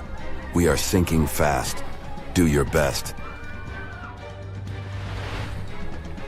The ends of the steamer went high into the air, and the middle just sank, taking passengers with it. Those unfortunate ones who were below deck were tragically trapped. The impact caused tons of untreated sewage to gush from outlets near the collision site. The water became a frothy mess of unprocessed waste with a horrible odor. It was potent enough to make even the most resilient sailors retch. Amid the chaos, passengers struggled for life in the contaminated water. They inhaled lungfuls of hazardous waste without knowing. The crew aboard the Bywell Castle sprang into action. They dropped ropes from their deck, urging Princess Alice's passengers to climb aboard. Anything that could float, from planks to barrels, was tossed into the water to serve as flotation devices for those in need. Other members of their team launched a lifeboat, saving 14 people. Nearby boats, moored along the riverbanks, joined the mission, plucking survivors from the water. Many of Princess Alice's passengers didn't know how to swim, and it was even trickier for ladies wearing long, heavy dresses. Merriman was among the lucky ones who could swim. He first held on to a piece of wreckage, and then, when others got to it, swam away and caught onto a rope hanging over the side of the Bywell Castle. They managed to save around 130 people this way. Another survivor was Robert Haynes, who played in the Princess Alice band. He was fond of ships and had noticed the Bywell Castle a couple of minutes before the collision. He chose not to follow the rest of the band, who went downstairs for a break, and that saved his life. Princess Alice's sister ship, Duke of Teck, arrived 10 minutes too late to assist with the rescue efforts. Only 2 people who had been below deck or in the saloon managed to survive the collision. We still don't know the total count of lives taken on that day, but it's somewhere between 650 and 700. And what makes this story even more tragic is that it has been mostly forgotten. What is a boat doing in the middle of a desert? You would expect to find a seagoing vessel closer to shore. This is the question archaeologists had been asking for decades. In 1988, there was a storm near one of the most important archaeological sites in ancient Egypt. A wooden structure emerged from the sand. It was hollowed out by termites. Scientists were determined to solve its mystery. In 2000, they began excavating the site near Abydos, Ubidos. An American team of experts soon discovered a boat that was 70 feet long, and it wasn't alone. In total, there were 14 boats neatly resting next to each other. It was impossible to completely dig out the boats because of their poor condition. Luckily, the wood was preserved enough to get a sample. Analyses revealed that the boats were around 5,000 years old, the oldest fleet in human history to this date. The time of their construction predates the pyramids at Giza by half a millennium. Each ship of the fleet rested in a vault that matched its dimensions. The room was roughly a third of the size of a tennis court. It had mud brick walls that featured more than 120 drawings of boats. Ancient Egyptians incised them on whitewashed walls that were excellently preserved. Scientists have known about these mysterious chambers for well over a century. 1901, 1902. A British archaeologist, Arthur Weigel, stumbled upon a strange structure west of the River Nile. His team caught a glimpse of the interior walls. Sadly, a section of the roof collapsed, so they had to call off further exploration. Researchers abandoned the site, but its location remained on the maps. The boat's position first led scientists to think that they rested on a bank of the mighty Nile. But there was a problem with this theory. Today, the river flows almost 7 miles west of Abydos. Further studies of the surrounding terrain showed the Nile didn't change its course throughout history. Also, if the boats floated near a dock, they would be in unstable positions. The 14 vessels at Abydos were perfectly parallel to each other. There was only one conclusion possible. Someone had deliberately placed them like that. They must have gone through a lot of effort. Each boat had enough room for up to 30 rowers. These vessels could really float. They weren't models, but scholars still don't know if they actually sailed any body of water in ancient Egypt. This doesn't diminish the importance of the find. Previously, archaeologists found only small-scale models. In King Tut's tomb alone, there were 35 boat models. For a long time, these figurines were the only clues as to how ancient Egyptian vessels looked like. The boat's design confirms that they were the real deal. They are the earliest surviving examples of something called built boats. Ancient people constructed primitive vessels by hollowing out large tree trunks. The alternative was reed that was tied together to form a raft. The boats at Abydos had planks tied together. This was a major breakthrough in shipbuilding. During their lifetime, the boats must have seemed impressive. Timber was a valuable commodity at the time. There was no wood in the desert. Cedar had to be imported from Lebanon. The only person who could afford such luxury was the pharaoh. Studying the area around the ancient fleet provided more answers. Scientists discovered a mud brick structure where Egyptians worshipped the pharaoh. Its approximate date of construction matches that of the wooden boats. The same bricks out of which this building was made were used to encase the fleet.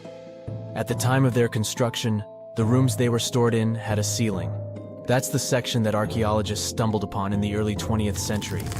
Just like mummies and coffins, these marvelous ships rested inside splendid vaults. The exterior of these rooms was also impressive. The outer walls originally had a plaster of white limestone. It reflected sunlight. In the desert sun, the structure housing the boats must have shone from miles away. Ancient Egyptian builders used the same technique to cover the pyramids 500 years later. Today, their surface looks jagged, but it wasn't always like this. When they were constructed, the pyramids had a top layer of fine white limestone. Their surface was smooth and it gleamed in the sunlight. Instead of stairs, the outer layer of the pyramids was more of a sleek ramp. Archaeologists were left with one final question. Which pharaoh owned the fleet? The answer lay just a mile from the site.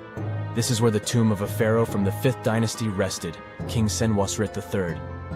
Its time and style of construction matched the ones of the chambers with boats.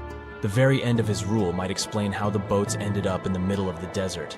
The pharaoh probably passed away in northern Egypt. Then his body was transported down the Nile to Abydos in a marvelous procession of decorated boats. The vessels were later lowered to chambers near the final resting place of their owner. This had a symbolic meaning. In the ancient Egyptians' belief system, ships played a key role. Their supreme deity was Ra. He traveled through the sky during the day in the form of the sun. At nighttime, he sailed through the netherworld in a solar boat. The pharaoh identified himself with Ra. That's why he needed boats in the afterlife. That was the only way to regenerate himself. Just as the sun rises every day above the horizon. This belief existed for thousands of years. The more famous Pharaoh Khufu also had a ship. Scientists found it in 1954 next to his pyramid at Giza. It is some 4 centuries younger than the fleet at Abydos, but Khufu's ship was almost 2 times longer. The Great Pyramid of Giza and King Tut's tomb are some of the most famous archaeological finds in Egypt. But there are many more secrets hiding beneath the endless sands of the Sahara Desert. Recently, 2020, archaeologists found a lost city there. They have labeled it as the most important discovery since King Tut's tomb, 1922. The city of Aten is some 3,000 years old. Historians hope it will give them a unique insight into the everyday life of ancient Egyptians. The famous archaeologist and Egyptologist Zahi Hawass proclaimed the site a lost golden city. Aten sits some 300 miles south of Egypt's capital, Cairo. It is close to the famous Valley of the Kings. Archaeologists first found sections of mud brick walls that spread out in all directions. They discovered complete rooms with tools of everyday life inside. The research team unearthed a bakery, a residential neighborhood, and an administrative district. They all date back to the time when the Egyptian civilization was the wealthiest in its long history. They were also the first to make objects from iron. In 1911, scientists found a set of iron beads near a village in Lower Egypt, El Girza. These are the earliest known iron artifacts. The discovery is literally out of this world. Ancient people made them by beating into shape a piece of a meteorite. The 9 beads were once part of an ornate necklace. They are now blackened and corroded, which is perfectly normal for a piece of jewelry that is over 5,000 years old. They consist of an iron-nickel alloy. Researchers were impressed by the skill of ancient jewelers who processed the beads. Their craftsmanship is more impressive when you think that they didn't know the stellar origins of the material. The Great Pyramid of Giza also has a remarkable feature. An international research group investigated the electromagnetic response of the structure to radio waves. They found that the pyramid has the ability to concentrate electromagnetic energy inside it. This occurred inside its chambers as well as under the pyramid's base. It contains an underground, unfinished chamber. It seems that the electromagnetic response is connected with the properties of limestone, the Great Pyramid's main building material. The research results might have a practical application. The way solar cells and nanosensors function could be improved by this remarkable find.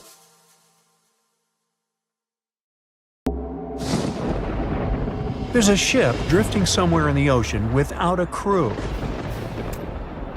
The last time someone saw it was over 50 years ago. Its story reminds of that of the Flying Dutchman, a ship that's bound to sail forever and bring disaster to whoever sees it at sea. At least the legend says so. Unlike the Flying Dutchman, the SS Bay Chimo was definitely real and built for a German company in Hamburg and began as an ordinary cargo ship. It was trading supplies between Hamburg and Sweden in the Baltic Sea starting from 1914. It had a strong steam engine and a hull made of steel. A few years later, it became British property.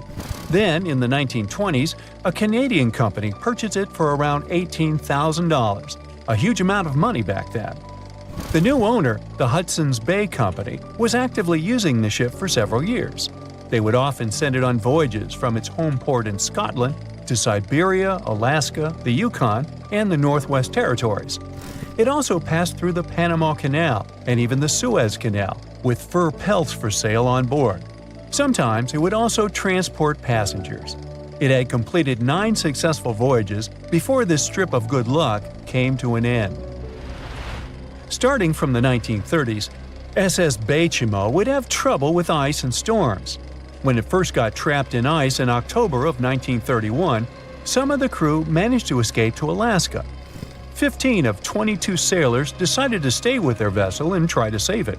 They had furs and other valuable cargo worth around $58,000 aboard. The company sent them supplies to survive the winter.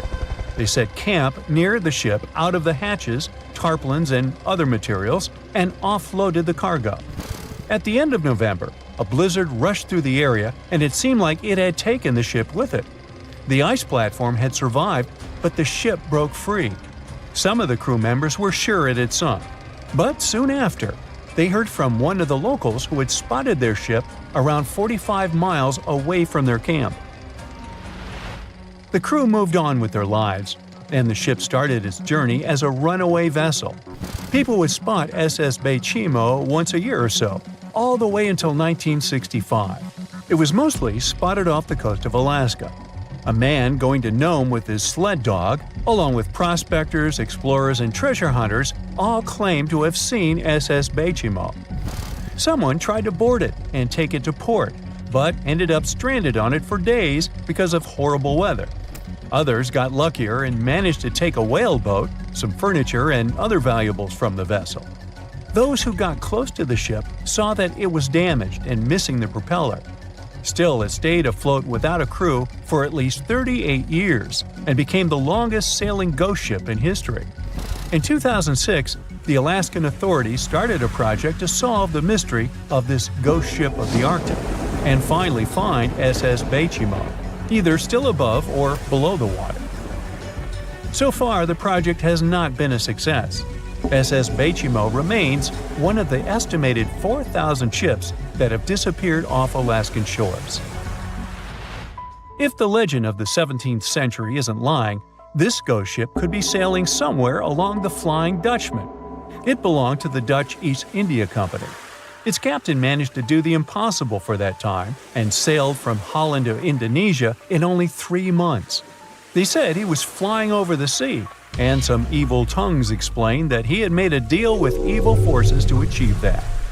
Once the ship was sailing back home, its captain and crew disappeared without a trace. There are many versions of what happened to it. One of the first ones said it had tried to enter port at the Cape of Good Hope, got in a terrible storm, and sank as there was no captain to save it. Another legend says the captain had refused to obey the skies to let the ship sink during the storm. A scary life form then struck the boat and the crew, and it was condemned to forever wander without rest. Many sailors claim to have spotted the wandering Dutchman. The Duke of York, who was to become King of England, mentioned having seen it in Australian waters. Right after spotting the ship, the man who saw it first fell from the top of the mast and didn't survive. There were more encounters with this legendary ship up to the middle of the 20th century. Ships would nearly collide with it as the Flying Dutchman jumped out of the blue. Scientists have a more logical explanation for this mystery: Fata Morgana, not to be confused with Hakuna Matata. Now, when you're out at sea on a hot day and the air is all wavy, it feels like when you look at the road on a scorching summer day. That's because of something called atmospheric refraction. When light passes through different layers of air with different temperatures and densities, it bends and twists. Sometimes, under certain conditions, this bending of light can create really bizarre optical illusions over the ocean, like sightings of the Flying Dutchman. The Fata Morgana phenomenon can make distant objects appear distorted, stretched, or even lifted above the horizon. So you can see a ship far away, but because of the way the light is bending, it will look like it's floating above the water or even disappearing and reappearing. A Fata Morgana is most commonly seen in polar regions, especially over large sheets of ice that have a uniform low temperature. But you can see it anywhere, even in deserts and over lakes on hot days. The first stories about ghost ships go all the way back to ancient Greek and Roman mythology. One of the most famous ghost ships in history is the Mary Celeste. This brigantine was traveling from New York City to Genoa and was fully stocked with provisions, but missing a crew when it was discovered in the Atlantic Ocean in 1872. The crew's personal belongings were also there, completely undisturbed. The final entry in their log was made 10 days earlier.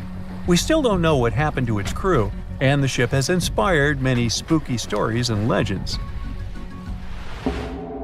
The Lady Lovibond was another legendary schooner that is believed to have been wrecked off the coast of Kent in the middle of the 18th century. The story tells that the ship's captain, Simon Reed, had just got married and took his bride on board for a celebratory cruise, despite the superstition that it could bring bad luck. They were on their way to Portugal when the first mate, who is also in love with the captain's new wife, went mad because of jealousy, attacked another crew member, and then took over the wheel and steered the ship straight into the dreaded Goodwin Sands. No one aboard survived, and the schooner is said to reappear as a ghost vessel every 50 years. In present times, many vessels become abandoned and turned into ghost ships intentionally. There are thousands of them floating in U.S. rivers, lakes, channels, and coastal waters. Some people lose their boats in storms and other extreme weather. Others have to abandon their boats because maintaining them can cost 10% of the boat's price. Plus, docking a vessel can add up to several $1,000s every year. Most boats have been made of fiberglass, so an owner can't just recycle them as scrap metal. So, once they want to get rid of it, they often tie it to a dock and sneak away, or leave it floating far away from the shore, or just try to sink it. When ghost ships sink in shallow waters, they can cause damage to coral reefs, mangroves, marshlands, oyster habitats, and wetlands. Plus, they can collide with unsuspecting regular ships and cause real trouble. So, don't do that. Enough said. The spaceship Vanguard is traveling through space to a distant planet to start a new home for humans there. There's one captain on board and 7 crew members. Each of them has unique skills and jobs that can come in handy on a new planet. Suddenly, the ship experiences a decompression, and it becomes clear that the escape ship only has room for 6 people. The captain has to make a tough choice. He needs to decide who can be more useful in this new society, but there's also a moral side to this dilemma. The first crew member is James, a 42-year-old engineer. He is a natural leader and never loses his temper. He had to leave his wife and 2 sons back on Earth. James hopes they'll be able to join him on a new planet when the time is right. The next crew member is Stacy. She is 29 and biology is her main passion in life. She can start a garden from one seed, but doesn't accept criticism and always speaks up when she doesn't like something. This makes her relationships with other people complicated. She hasn't talked to her parents for years, and she often mentions plants are better than people. Geologist Tom is 36. His brain is like a map of natural resources. If you give him enough time, he can find oil and gas on any planet, even if everyone else says it's pointless to try. Tom can get stubborn at times, but that's because he always wants to reach his goals. He's a modest man who doesn't like to talk about himself. Maybe he has some secrets to hide. Allison is one of the oldest of the crew members. She is 48 and works as a doctor. Her survival skills and medical expertise are priceless. One of her best qualities is that she can handle any extreme situation perfectly fine. Yet she doesn't like the company of other people, and sometimes her comments reduce people to tears. Many years ago, she even lied to her sister to break her engagement. Next, we have a 25-year-old AI researcher, Matt. He believes the future belongs to technology, and since he's a master of tech, he'll rule the world. Matt loves intrigues and is very much into history. He's always the first to ignite conflicts and then watch them from a safe distance. It's impossible to make him say sorry or admit his fault. Helen is a 44-year-old psychologist. She always puts others first, and people often misuse it. She can heal souls. Isn't that important for stressful times of setting up a new society? Helen can't pass by a stray kitten or puppy in the street, and always donates to charity. One weird part is that she has no real friends among humans left on Earth, and sometimes she cries for hours for no reason. The final member of the crew is Richard. He is 23 years old and works as a sociologist. He is a perfectionist and likes to overanalyze things. At the same time, he has some unique charisma and can solve a conflict with a smile. He makes the best jokes and keeps the crew entertained on this long interstellar journey.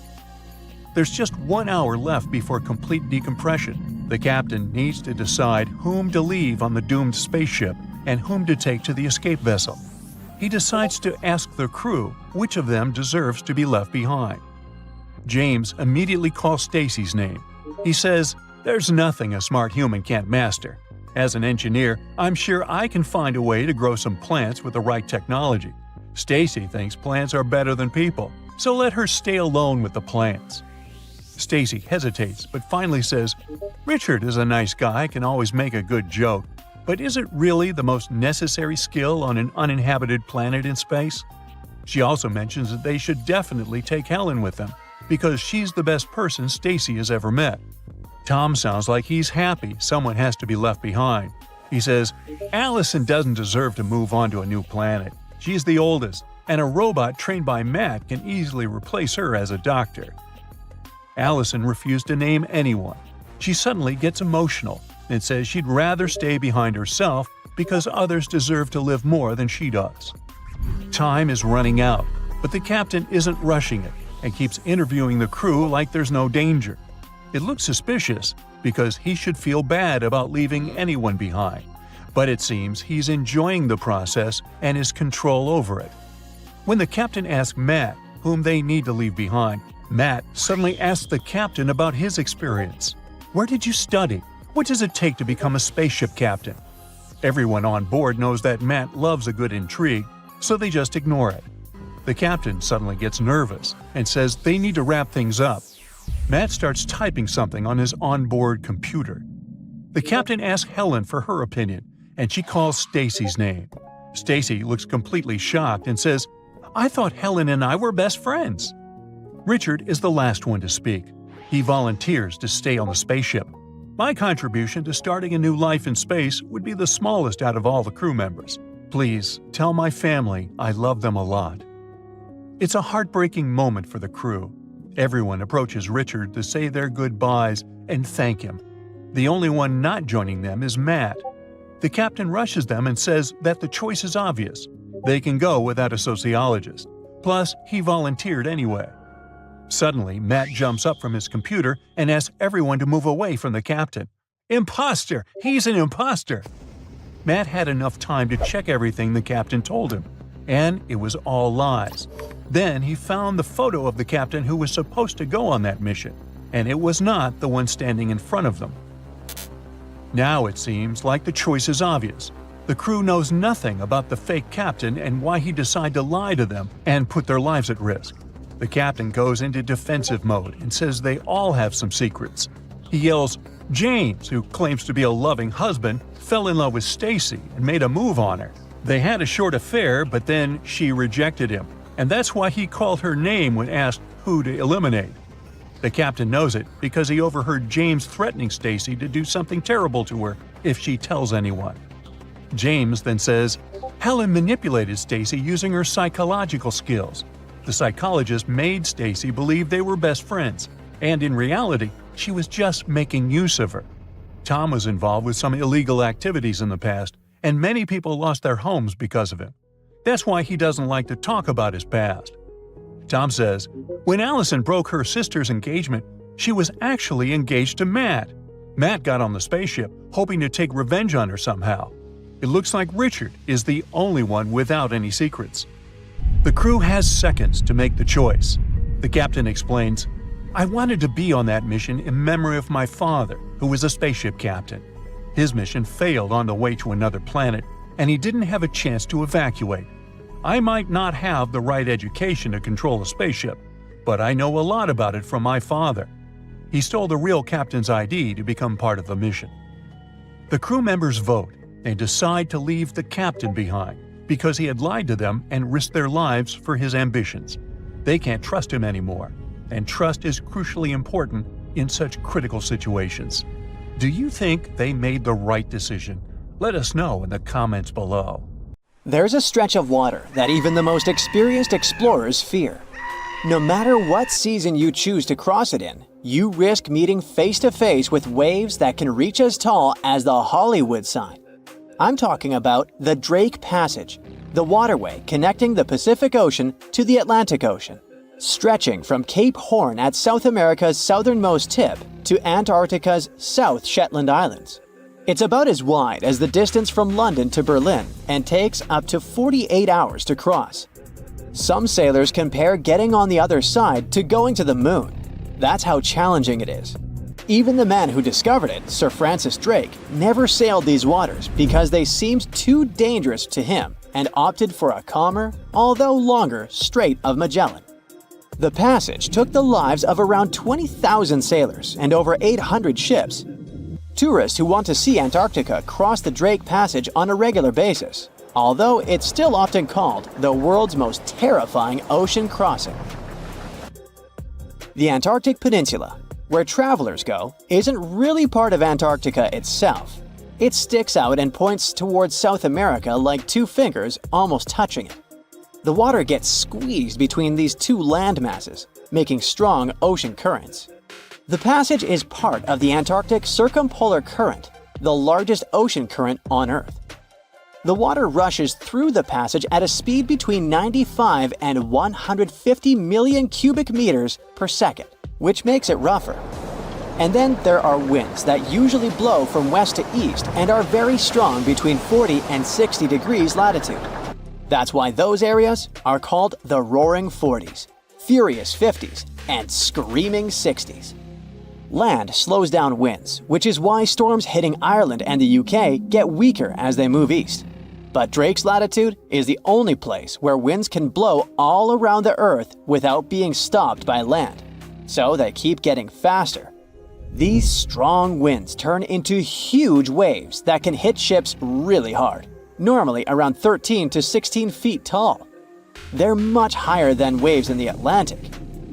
Drake Passage also has underwater mountains that you can't see.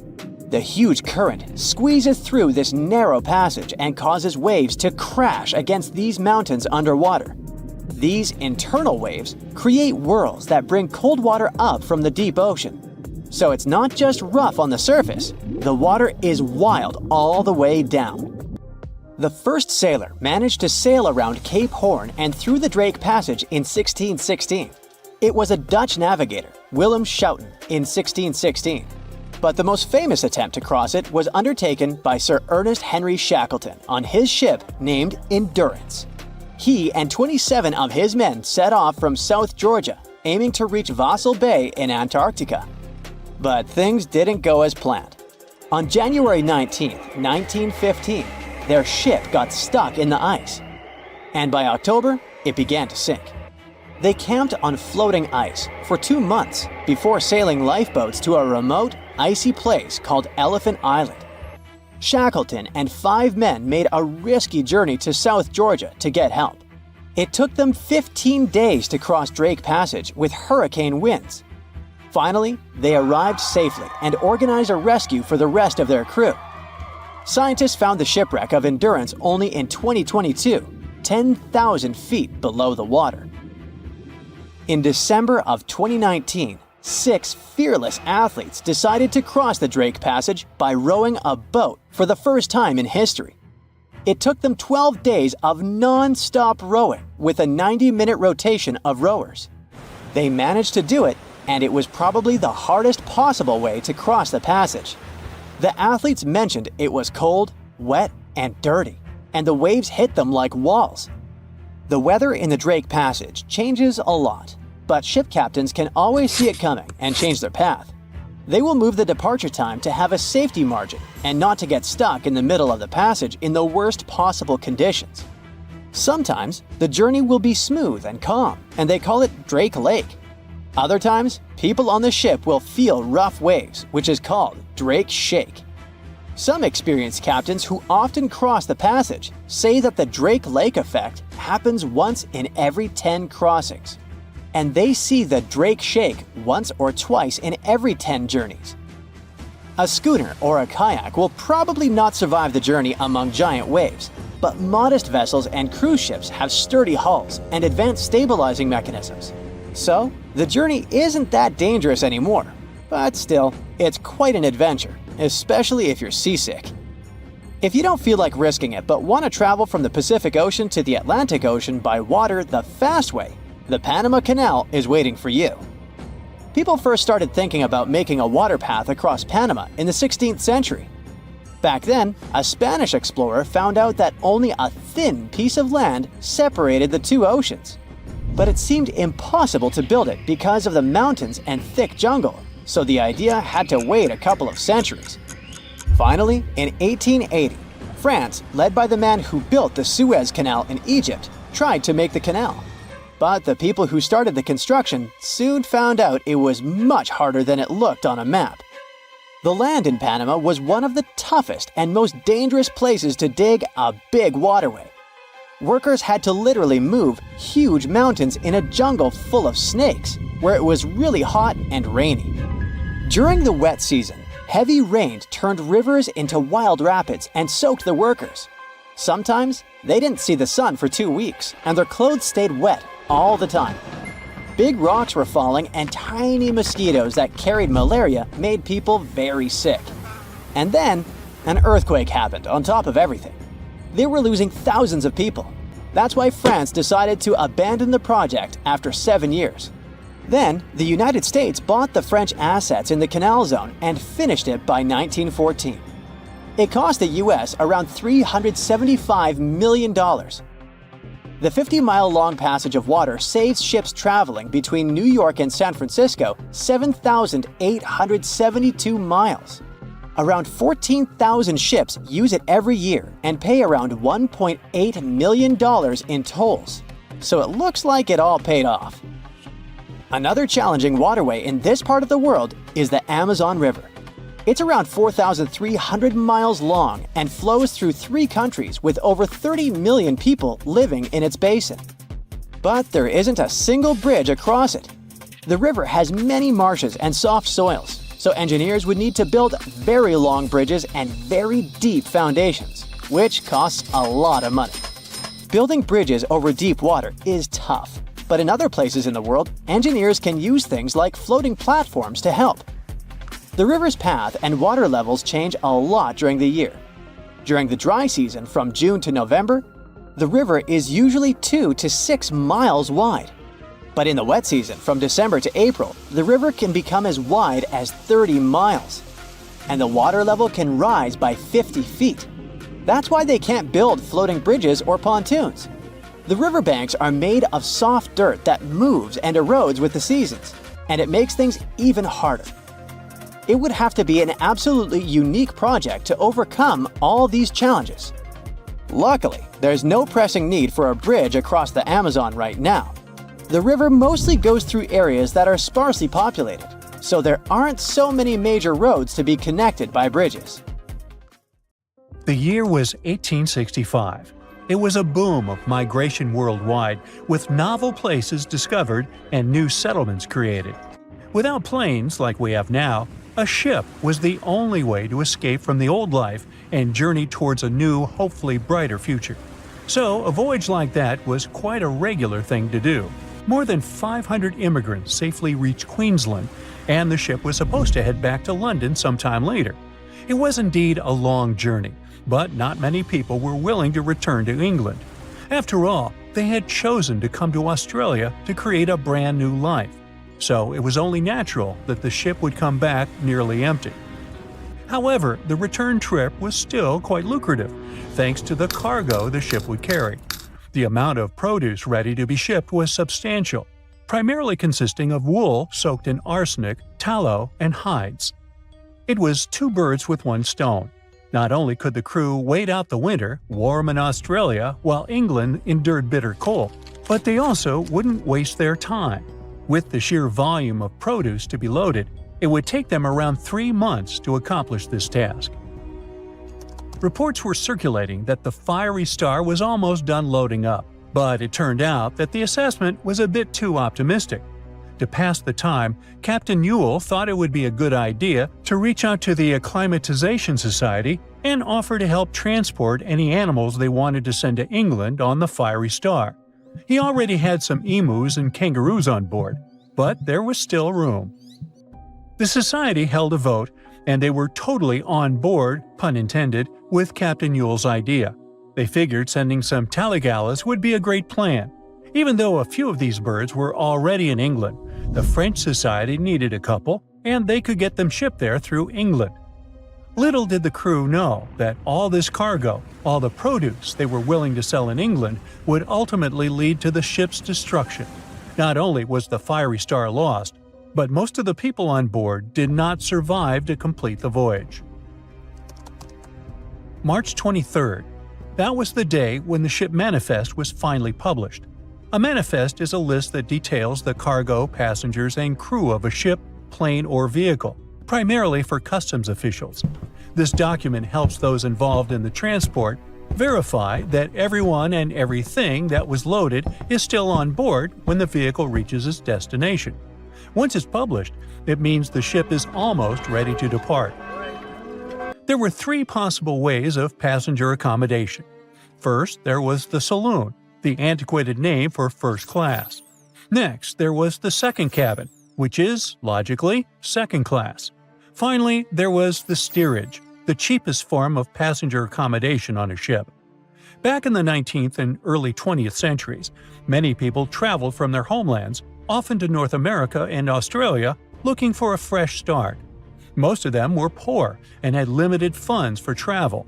In total, there were 8 people in the saloon, another 8 in the second cabin, and only 21 steerage passengers. Out of the 37 passengers, only one, John Omond, would make it out alive. He bought a ticket for the steerage, so unlike the Titanic situation, in this case, the class didn't really matter. The crew members list wasn't as detailed as the passengers. It was known that, in total, there were around 55 people in the crew, from able-bodied seamen to crew members simply called boys. But there's something telling me that the crew wasn't really that important for the captain. In reality, all that mattered to him was to make as much money as possible, shipping tons of dangerous, flammable cargo. Out of over 50 crew members, only 17 survived that voyage. But there was actually one more crew member who actually survived it all, just because they weren't let in. Sarah Johnson disguised herself as a man and planned to sneak onto the ship. However, something about her looks made the captain get suspicious, so he called the police and made Sarah leave the ship as he didn't want any immoral behavior to take place. Well, he saved her life. For him, it was the last voyage. The captain, W. Hunter Ewell, was quite a celebrity apparently. He already had a record of the safe landing of immigrants in the previous year, so there seemingly was no reason to worry. The trip promised to be safe. Clipper Fiery Star left Moreton Bay bound for London. The passengers took their places. The cargo had already been loaded. The full list is astonishing. In addition to all the wool, tallow, cotton, hides, and horns, there were also 6 cases of arrowroot and various other packages. And we can't forget the animals the captain took aboard too. The Fiery Star was far away, yet still observable to the east as it headed toward the Pacific Ocean. This was the last information available until May 26, when news of its destruction emerged from Brisbane. Chief Officer William Sargent's log reveals that the Fiery Star took 12 days to reach the southern tip of New Zealand, passing on April 11, 1865. The trip was going well until heavy seas ruined 2 longboats on April 17. On this day, a strong odor of smoke alerted the captain.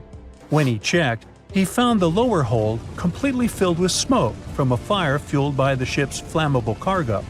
The hatches were quickly closed to try to contain the flames, but by the next day, the heat and toxic smoke had forced passengers out of their cabins. George Maber was one of the lucky survivors. He was the ship's engineer, and he recalled the chaotic events on April 20th, as Captain Ewell and most of the crew and passengers tried to evacuate in rough weather. At around 6 p.m., the ship took on water, and without much warning, Captain Ewell, 4 crew members, and a few female passengers hopped into a lifeboat and headed out. The next boat, managed by the second mate, Mr. Adio, was a gig, followed by a crowded jolly boat. Lastly, there was a waste boat, which was barely seaworthy, with 2 men constantly bailing water to keep it afloat. The plan was for the boats to stay close to the Fiery Star overnight and head for the Chatham Islands the next morning. But by dawn on April 21st, all 4 boats had vanished without a trace. On the burning ship, there were 17 crew members and passenger John Oman, who banded together under Chief Officer William Sargent's leadership. For 5 days and nights, George Maber pumped water on the fire without rest. He volunteered to go down the forehatch with a rope around him and a handkerchief over his mouth. He discovered that the foremast had been burned through for about 7 inches, and the port side was severely damaged, resembling an empty shell. Exhausted, he returned for fresh air, but later descended again with Quartermaster Marshall to access a water tank. They couldn't open the lid, and as George crawled over the hides, he felt himself sinking. When they reached the deck, they collapsed from exhaustion. The cargo had been destroyed by smoke and fire, and the heat on the deck was intolerable. The crew survived on limited rations and caged chickens, using every spare piece of wood, including pigsties, for the pumps. Distressed pigs ran wild in the heat. A raft was constructed, but was too weak for the open sea. Sleep was elusive, and the crew had lost everything, with only hopes of reaching land or meeting another ship. Finally, the Dauntless appeared and sent a lifeboat to the Fiery Star. Captain Moore boarded the Fiery Star on May 12, and after assessing the situation, he agreed that the crew could do no more. They boarded the Dauntless at 4 p.m., witnessing the Fiery Star succumb to flames by 11:30 p.m. It was a narrow escape. Welcome to the Spirit of Discovery cruise ship, which will take you on an unforgettable sea voyage around the Canary Islands. The azure endless ocean, delicious food, the highest service, premium cabins, and a terrible nightmare that you will probably remember for the rest of your life. This is exactly how one luxury trip of the Saga Cruises Company ended last year. Instead of relaxing during the cruise, passengers felt fear and horror, and even had health problems. And that's why. On October 24th, the Spirit of Discovery liner started a 2-week cruise around the Canary Islands. There were about 1,500 people on board. About 1,000 were passengers, and the rest were crew members. The first week went great, but then the liner encountered a serious problem called nature. There were strong winds and big waves. The captain decided to return to the UK ahead of time, but the decision was made too late. The ship was caught in a severe storm in the Bay of Biscay. A powerful wind with a force of 11 points hit the vessel. To make it easier for you to understand, the 11-point wind is able to tear out trees together with roots, destroy residential buildings, and plunge entire cities into chaos. Such a storm is rare, but Spirit of Discovery was unlucky enough to get into its epicenter. 11 points is the penultimate place on the Beaufort scale, which determines the wind rating. The most powerful storm has 12 points, and this is a hurricane. The wind reached a speed of 65 miles per hour, which is about the same as the average speed of a car on a highway. Not only did it push the Spirit of Discovery, but it also raised huge waves 25 feet high. Just imagine a wall of water the height of a 3-story building collapsing on a lone ocean liner. At that moment, the captain sent a message to all the passengers through the cabin speakers so that no one left their place. And his voice sounded worried enough. All the passengers had to lie down and hold on tight. According to the witnesses' words, the ship remained caught in the storm for about 15 hours. They held on with all their might so as not to crash into the walls and floor. All this time, tables were flying around the ship, dishes were breaking, furniture was moving all over the cabins. The waves smashed windows, partitions, and doors. Some people were knocked down because they couldn't hold on for so long. The storm hurled the passengers from ceiling to floor, from wall to wall. The ship's crew turned the dining room into a medical area to provide assistance to those who had been hurt. Despite the difficult and terrible conditions, the ship's team did a great job. They regularly informed passengers about the current situation and tried to calm everyone down. There was no panic and chaos on board. When the storm finally ended, the ship continued its journey and finally reached land, where medics urgently evacuated 8 passengers to the hospital. One of them was never able to survive this storm. It's good the ship didn't meet a rogue wave during the storm. This is a natural phenomenon that can appear during a storm and even in still water. It's a giant wave with a height of 60 feet. Like a 6-story house, it collapses onto a ship with incredible speed and capsizes it. And then the wave suddenly disappears. This is no joke. A similar wave has been recorded in the Gulf Stream off of Charleston, South Carolina. It's scary to get in its way. Now, let's go back to the past to remember one of the most terrible maritime tragedies. No, we're not talking about the Titanic. We'll talk about the Greek liner Laconia, which set sail from the English port of Southampton on December 19, 1963, with more than 600 people on board. However, just 3 days later, a terrible tragedy happened to the ship in the boundless waters of the Atlantic. At 11 p.m., in the barbershop hall, an electrical malfunction occurred. The problem led to a fire, which quickly spread to other rooms. The crew couldn't cope with it, since the fire was spreading too fast. The ship's team turned on the fire alarm, but there was no command to leave the vessel. Only 2 hours later, the captain ordered the passengers to evacuate. All this time, People were either relaxing in their cabins or enjoying a party in the ballroom.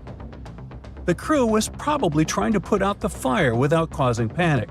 However, when the situation became critical, the evacuation began. People panicked and ran to the lifeboats, but many didn't manage to get inside. One of them was John Morris. He survived this catastrophe and shared his memories of how he put his family in a lifeboat while he stayed on board the ship. He didn't even have a life jacket. Since there was nowhere to go, the ship's crew opened a bar so that people could relax a little.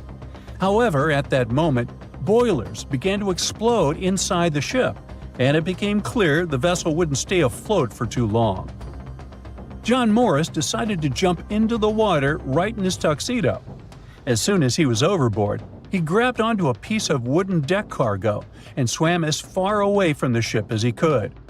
The giant liner could sink at any moment, and when such a huge object goes down to the seabed, it forms a water funnel that pulls along everything around.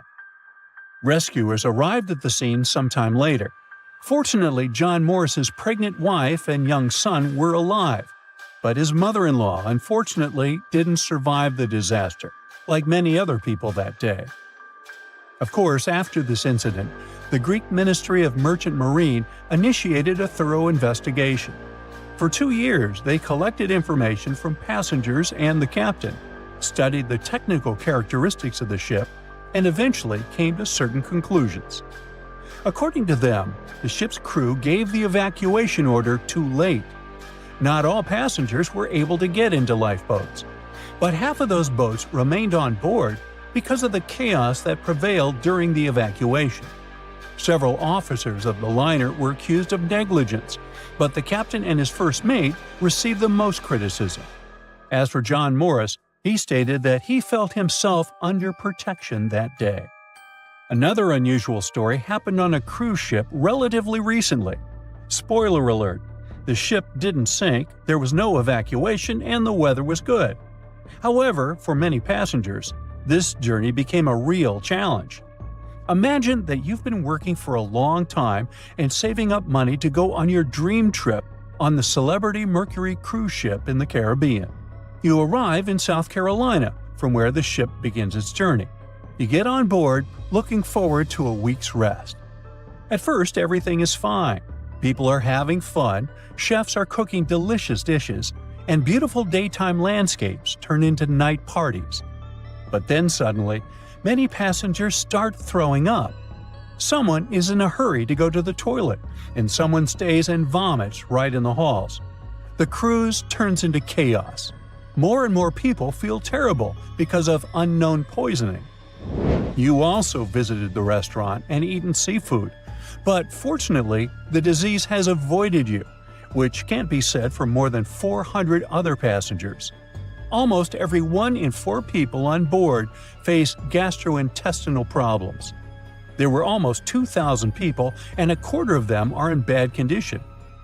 Crew members do endless cleaning. They wash the deck, give people nausea pills, and ask them not to leave the cabin till the illness passes. The captain sends several samples ashore to determine what caused the poisoning. Unfortunately, the cruise is already ruined, and all the passengers have unpleasant memories. So the company organizing the trip issues certificates that can be used on future cruises. It's not the most pleasant experience, but it's still better than nothing. Now, imagine if, instead of just feeling sick, people got infected with some kind of bacterium that would turn them into zombies. It would be much more exciting and scary. Now, do you think you could survive on such a ship full of zombies? And how would you do that? Tell me about it in the comments. A Portuguese archaeologist just discovered a bunch of sunken ships filled with gold, including a Spanish galleon with 22 tons of gold and silver. This much gold today is worth about $2 billion, and this is the money from one ship alone. Archaeologist Alexandre Monteiro made this discovery almost by accident. He was studying some documents when he found some information about a ship that went missing in 1615, and he decided he wanted to find it. After many years, Alexandre found not just this specific ship, he actually discovered 8,620 shipwrecks in the waters of Portugal alone. Out of this number, 250 are gold-filled shipwrecks, a discovery that would make any Jack Sparrow shake in his boots. Most of these ships went down for boring reasons like the weather, but sometimes they were destroyed in battles, which may or may not have been super epic. They were carrying gold and other treasures from the New World to Europe, and of course, everyone wanted a share. Alexandre had been studying historical shipwrecks for 30 years now, so he has discovered many ships that went down in somewhat glorious ways. In 1816, for example, a ship of one of the richest men in Portugal sank in Australia, with an insane amount of 66,000 silver coins. This was the first ship from Portugal to ever plunge in the waters of Australia. The bad news is that these ancient sunken vessels, filled with riches and epic stories, are not so easy to reach. They're deep down in the ocean and covered by sand. You could still try, but that would be stealing part of a country's history, and you wouldn't want to be that person, would you? Naturally, Portugal was not the only country that explored the seas back then. The coast of Europe is packed with sunken ships filled with gold. In fact, there are about 1 million historical shipwrecks underwater right now, and the treasures abandoned under the sea might be worth around $60 billion. It's an insane amount of money, but let me tell you that these gold-filled sunken ships aren't really worth the hassle. There are many stories of maritime treasure discoveries that turned into insane lawsuits and even long jail time. Our first story starts in 1746, when a violent storm crashed a ship called Prince de Conti near an island in Brittany. The ship was filled with tea, ceramics, and 100 gold ingots. Of course, the owners of the ship tried to save the loot, but if it's not easy now, imagine how it was back in the 18th century. It took more than 200 years for the vessel to be found. It finally happened in 1975, when a group of French men discovered it and decided to take pretty much every valuable thing they could find. Now, I said these things were not worth the trouble for a reason. In France, if you find anything that can be historical, you must declare it to the local authorities within 48 hours. Fail to comply, and you will be committing something known as a crime. To be fair, our French friends here did declare their findings, but only the corroded cannons from the ship. And the gold? Well, they sold it. Obviously, because each gold bar is worth between $125,000 to $231,000. It took French authorities almost 50 years to retrieve the stolen gold, and they didn't retrieve all of it. Part of it was bought by an elderly couple living in Florida, and the crime is so serious they were charged for connection with money laundering, organized crime, and the trafficking of cultural goods. The poachers also sold some gold ingots to the British Museum collection.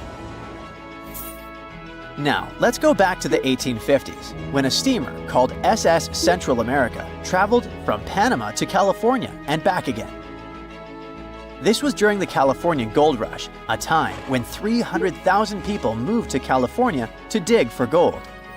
Because the travel route was not easy breezy, people needed to carry their gold around on big ships. This is where our friend SS Central America comes in. In 1857, the ship had 578 people on board and about 10 tons of gold. Very few survived, and around $100 to $150 million in gold went down with the ship. All of this explains why in 1988, a group of investors from Columbus decided to finance a research project to find this ship. The research was led by a guy named Tommy Thompson.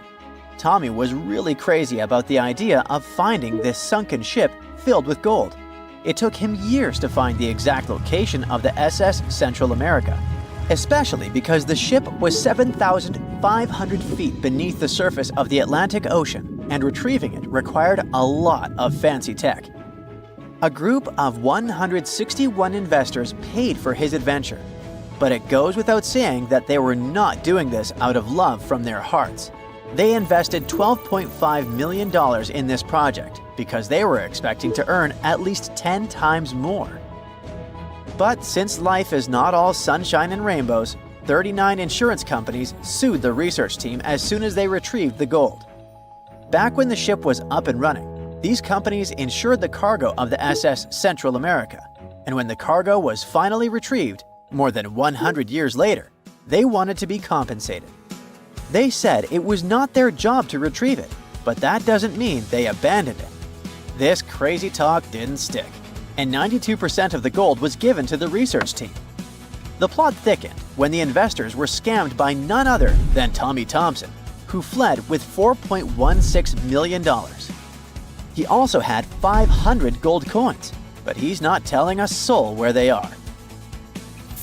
Nonsense like this is the reason why most countries have rules to protect cultural properties. And yes, sometimes shipwrecks can be a cultural property.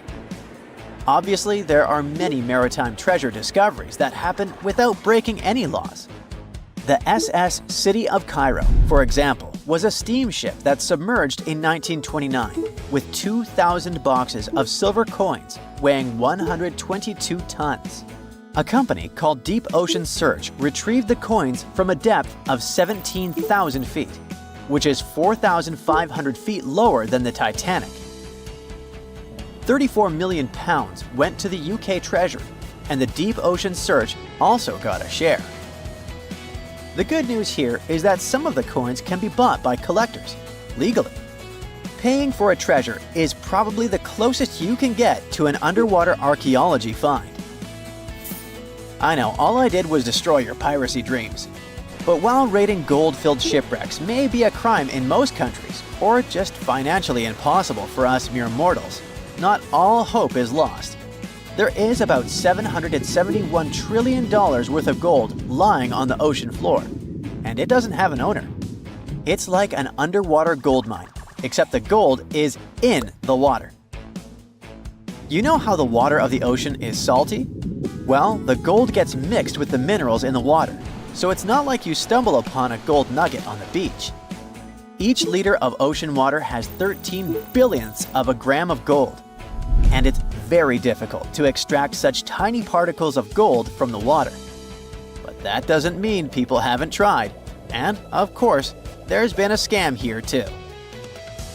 In the 1890s, a guy claimed he had invented a thing that would suck gold from the seawater.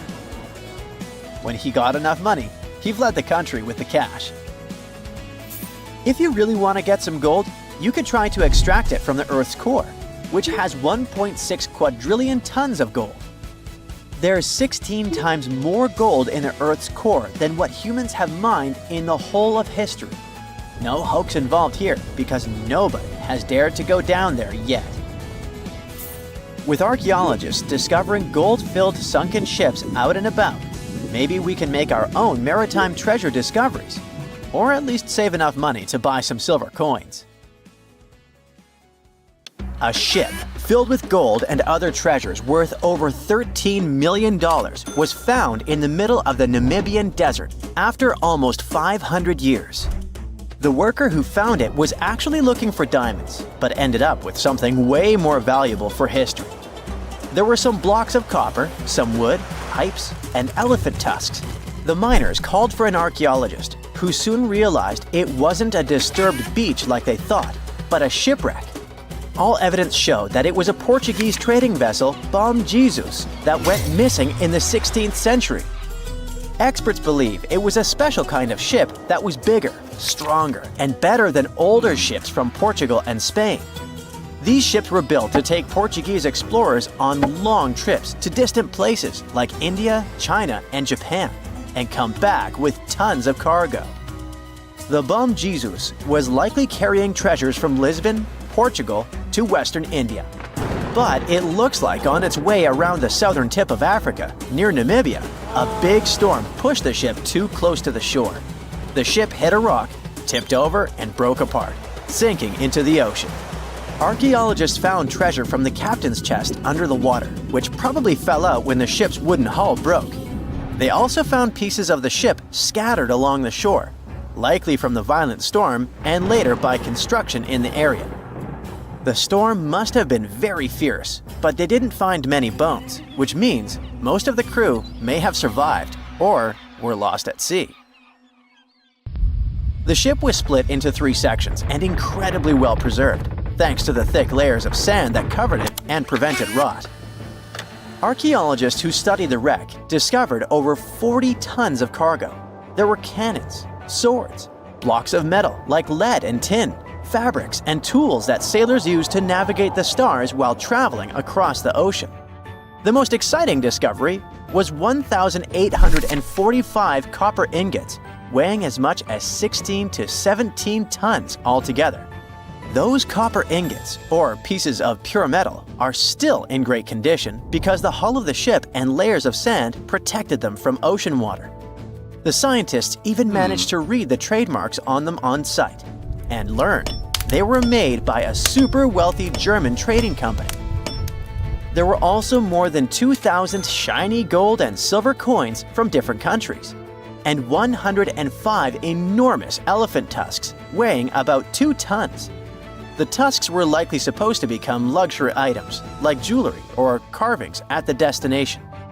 Archaeologists took some DNA samples from the tusks and found that they came from West African forests and savanna elephants. Researchers were lucky that the ship was found in a restricted diamond mining area. No scavengers were able to get their hands on the treasures. The Bom Jesus remains the oldest and most valuable shipwreck that was ever discovered off the western coast of sub-Saharan Africa. Another shipwreck recently found by accident was buried under a 10-foot tall sand dune near the Caspian Sea. Some people call it the world's largest lake, and it has water levels that rise and fall over time because of the changes in weather patterns. These changes can move sand and uncover things like this shipwreck and other treasures along the coast. As the dunes slowly disappeared, the ship started to show. Before digging it out, scientists worried that waves from the sea might damage the wreck. To protect it, they built a wall using thousands of sandbags to keep the waves away. When the ship was uncovered, they discovered it was a 3-masted, 92-foot-long merchant ship with a strong double hull. Wood samples showed the ship was built in the 18th to 19th century using trees like Scots pine, spruce, and larch from the Volga River area or the Caucasus. They even found buckwheat and plants from the same region, which were probably traded or used to feed the sailors. It proves that the ship was part of a group of merchant ships that once sailed the Caspian Sea. An amateur fisherman who was 20 feet under the sea off the coast of Turkey noticed some huge metal remains. He had an underwater camera, so he made footage of the discovery and took it to scientists. They immediately started an investigation and learned that it must be a shipwreck from the first decades of the 20th century.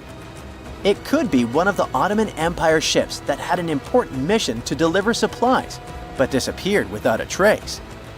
Scientists got permission to study this Black Sea wreck in detail to learn more about its mysteries.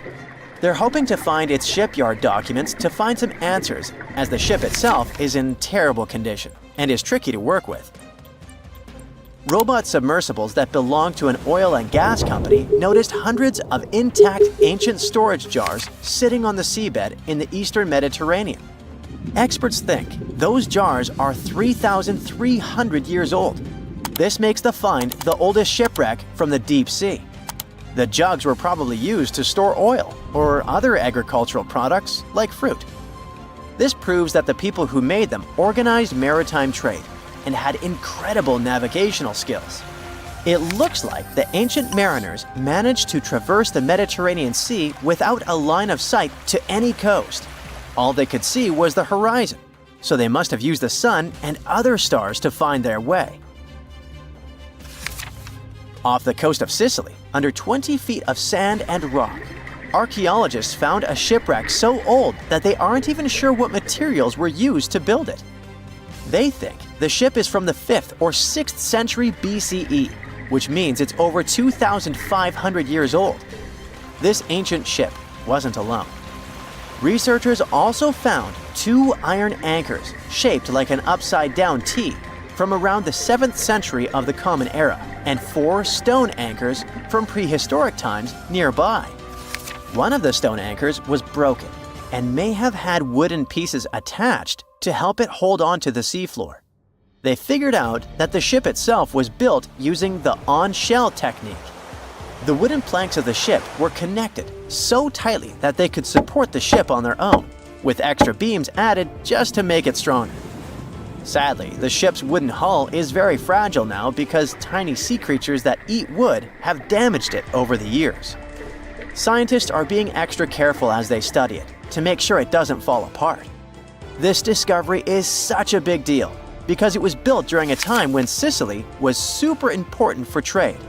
Back then, the Greeks and Punics were trying to take control of the seas long before Rome became the ruler of the Mediterranean. By studying this ship, scientists hope to learn more about how people traveled and traded in those ancient times. One more shipwreck, this time off the coast of Kenya. Could be from Vasco da Gama's final voyage. This Portuguese explorer was the first European to reach India by sea around the Cape of Good Hope. Local fishermen discovered the shipwreck in question in 2013. When an underwater archaeologist came to check it out, he found some treasures at the spot: elephant tusks and valuable copper ingots. If this find really has to do with Vasco da Gama, then it must be from the 16th century.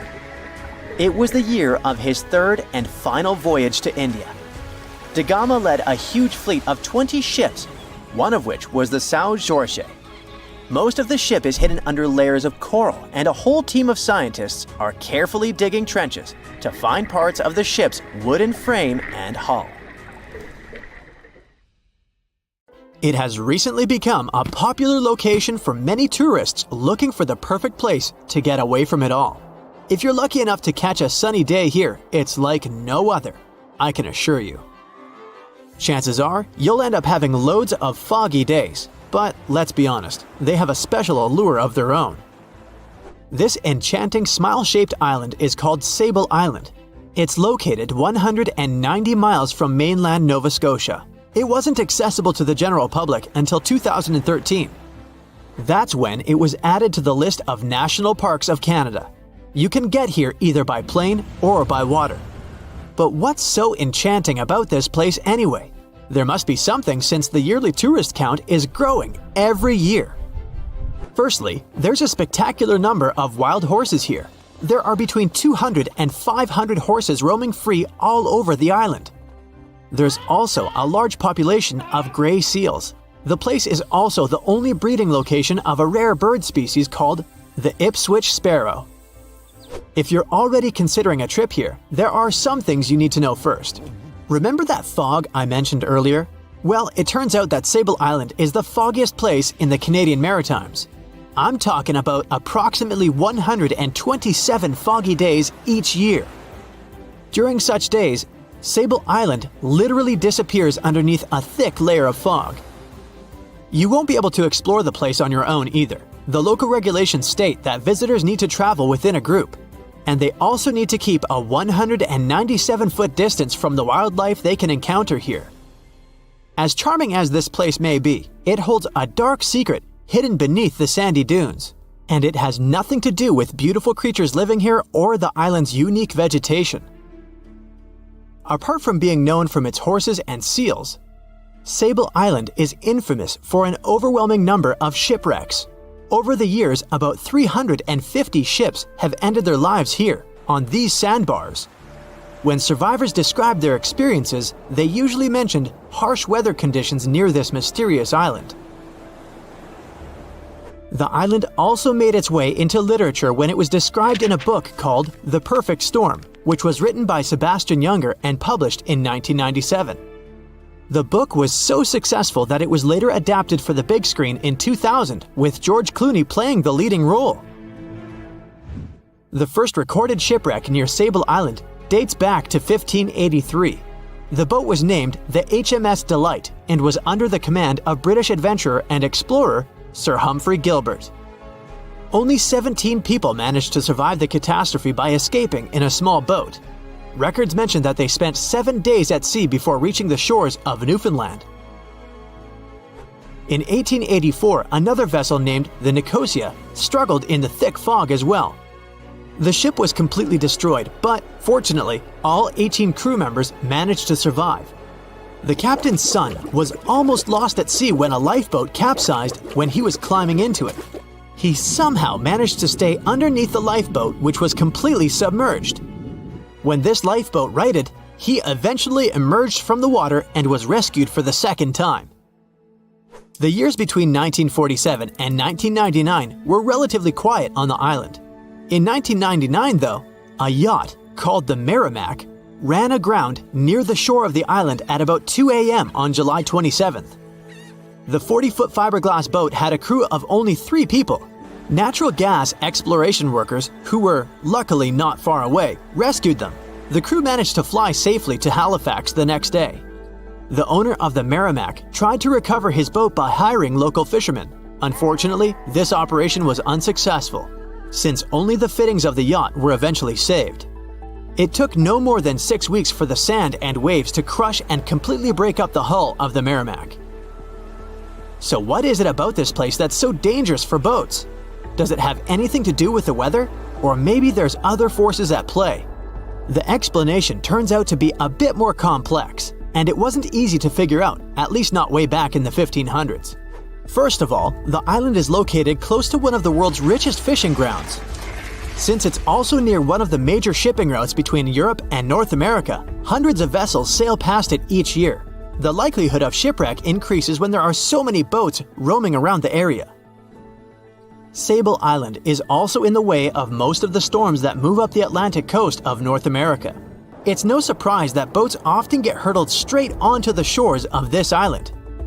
The weather has a lot to do with it too. During the summer season, the warm air from the Gulf Stream creates a dense fog as it merges with the cool air by the Labrador Current that passes by the island.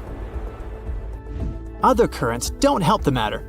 Sable Island is next to the meeting point of 3 major ocean currents: the Gulf Stream, the Labrador Current, and the Belle Isle Current.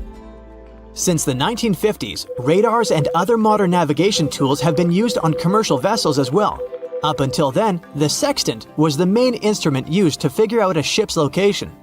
It doesn't mean that sextants weren't accurate, but this instrument couldn't work properly without a clear view of the sun or stars, which means it didn't help much in dense fog, such as the one surrounding Sable Island, or when it was cloudy. Often during bad weather, the captain of a ship navigated, relying on their experiences and intuition based on the ship's speed and direction. That's why most of the survivors in shipwrecks near Sable Island said that the captain had simply miscalculated the ship's position, crashing into Sable Island by accident. This dusty, sandy land is as unfriendly to ships as it is to trees. There's reportedly a single tree on the whole island, and it looks a lot more like a bush. It's actually a pine tree. And since the famous island horses don't see it as much of a food source, it somehow managed to survive. Reports say that the tree was planted back in the 1950s. Local authorities were trying to grow a forest on the island to make it a bit more welcoming. They've planted tens of thousands of trees over the years, more than 69,000 evergreens, 600 fruit trees, and about 55 pounds of pine seeds, along with other plants which could survive the conditions on the island. But they were no match for the extreme weather and sandy soil. Out of all those plants, just one pine tree is still alive. Thanks to its resistance, it has even become a symbol of Sable Island. Interestingly, for around 40 years, the island also had just one inhabitant. Can you imagine that? One person living on a remote island for so many decades? It's the story of a woman called Zoe Lucas. She chose to surround herself with the only residents on the island: the horses, the gray seals, and the many species of birds. An esteemed naturalist, she mentioned in an interview she gave back in 2017 that she was used to living on the island and that she never got lonely. To survive here, she had to put together an essentials kit. It included a notebook to take notes and a pair of binoculars to study the wildlife. You can safely assume she wasn't scared of the intimidating surroundings, since she decided to eventually call this place home. At first, Zoe wanted to set up camp on one end of the island, near some abandoned buildings. But eventually, she settled in a wooden house near a bunch of sand dunes. A Canadian institution called the Meteorological Service of Canada put together the simple construction back in the 1940s. Parks Canada operates the building these days. Zoe's work included gathering as much data on the local horse population as possible. It could help scientists better understand how they managed to adapt to the unfriendly environment. She also helped gather the debris that made it to the shore to help track pollution levels. Among all the rubbish that she collected, there was a refrigerator and a crate full of fresh peppers. Some other specialists eventually started working rotating shifts on Sable Island to offer the brave woman a little bit of company now and then. It's 2018. You get up early in the morning to go ashore and catch some fish. You come to the spot you were yesterday, throw the hook into the sea, and wait. The float is twitching. You've caught some fish, but hey, hello? Why aren't you doing anything? Right now, you don't care about the fish. You're looking at something in the distance. You open your mouth in surprise since you see a huge ship stuck on a shoal. It wasn't here yesterday, so it got here at night. Okay, it'll probably sail away sooner or later. You fish for a few more hours. During this time, you observe the ship and notice no movement there. Is it empty? Boats and the Coastal Service are sailing from the shore to the vessel. You decide to check it out too. You get in your old boat and go there. The mist descends to the water, making the ship look creepy. The colossal vessel is rusty and empty. But where is the whole crew? And how did it get there? The Coast Guard comes on board. They search the hold, the cabins, and the upper deck. There's someone's stuff, some remnants of food supplies, notebooks, and clothes. Everything suggests the crew has disappeared for some reason. Fishers who noticed the vessel first didn't see anyone coming down from the board. No radio signals were sent to the port, and no one reported about the ship. It appeared here from nowhere. The only chance to get any information is to look at the number and name of the vessel. This is Sam Ratulangi, PB 1600. The Coast Guard checks the information, studies the data of all the country's ships, and no way. One company built the boat in 2001 in Indonesia. People used it to transport heavy loads across the seas around Asia. The ship had been properly operating for 8 years. People were delivering industrial goods to different points in the region, but something went wrong. In 2009, Sam Ratulangi was sailing near the coast of Taiwan, and that's it. There were no further records about it. There were no reports in any port. Everyone thought it must have drowned, so no one had been looking for it for years. And then, 9 years later, it appears here, big and rusty, off the coast of Myanmar, without sailors, without fuel. An investigation starts. City services are trying to find out the names of all the sailors working on the ship and find clues that would lead to solving this mystery. They also hope the ship owner will appear soon. They find 2 tow ropes on board. This means that some other ship towed Sam Ratulangi to this place. Then they identify and find 13 crew members. These people say they wanted to reach the factory in Bangladesh to repair Sam Ratulangi. Another vessel helped tow the ship, but then 2 cables tore off, and a storm began. No one wanted to stay on board during such weather, so the crew members left it. No one knows what the ship has been doing for the last 9 years, and how it was possible without people on board. And here's another, much more mysterious ship story. On February 16, 2020, locals found a large cargo ship stuck on a rocky shore off the coast of an Irish village. The boat looked rusty, with holes in the hull and rotten parts. People hadn't seen this vessel the day before, so it appeared there at night. The last time people saw the Alta cargo ship was a few months earlier, thousands of miles off the coast of Ireland. That day, the Alta was sailing in the waters of the Atlantic Ocean. Another ship, the HMS Protector, noticed it. HMS Protector crew members tried to contact the ship, but received no response. The people on board realized that they were facing an empty vessel. And then, 5 months later, it appeared near the coast of Ireland. There are more questions than answers in this story, but we managed to find something out. In 2015, the Alta appeared and disappeared from the radar several times. Any ship has an internal tracking system so people can track its route using satellites. But Alta crew members often disabled this system. Perhaps they were engaged in some illegal activity. Anyway, in 2017, the ship often sailed between the ports of Greek islands. Then, the tracking signal disappeared and appeared only 10 months later, off the coast of North Africa. During this time, the ship changed several flags. In September 2018, the Alta was southeast of Bermuda and headed for Haiti. Then, the crew started facing problems. First, the main engine failed right in the middle of the Atlantic Ocean. The ship began to drift. Several days passed, but the crew members weren't able to repair it. They began to run out of food and water supplies. The situation got even worse when they found out that a hurricane was approaching the place. Fortunately, they managed to contact the U.S. Coast Guard. A helicopter flew to the Alta on October 2nd to bring them some supplies. There was enough food for several days. Then, a rescue boat sailed to the ship. It evacuated all the sailors and delivered them to Puerto Rico before the hurricane. The Alta had to drift alone in the ocean. After a while, another ship approached the Alta to tow it to the shores of Guyana. But at this moment, everything went wrong. Someone stole the boat, disabled the tracking system, and sailed away in an unknown direction. After almost a year, the HMS Protector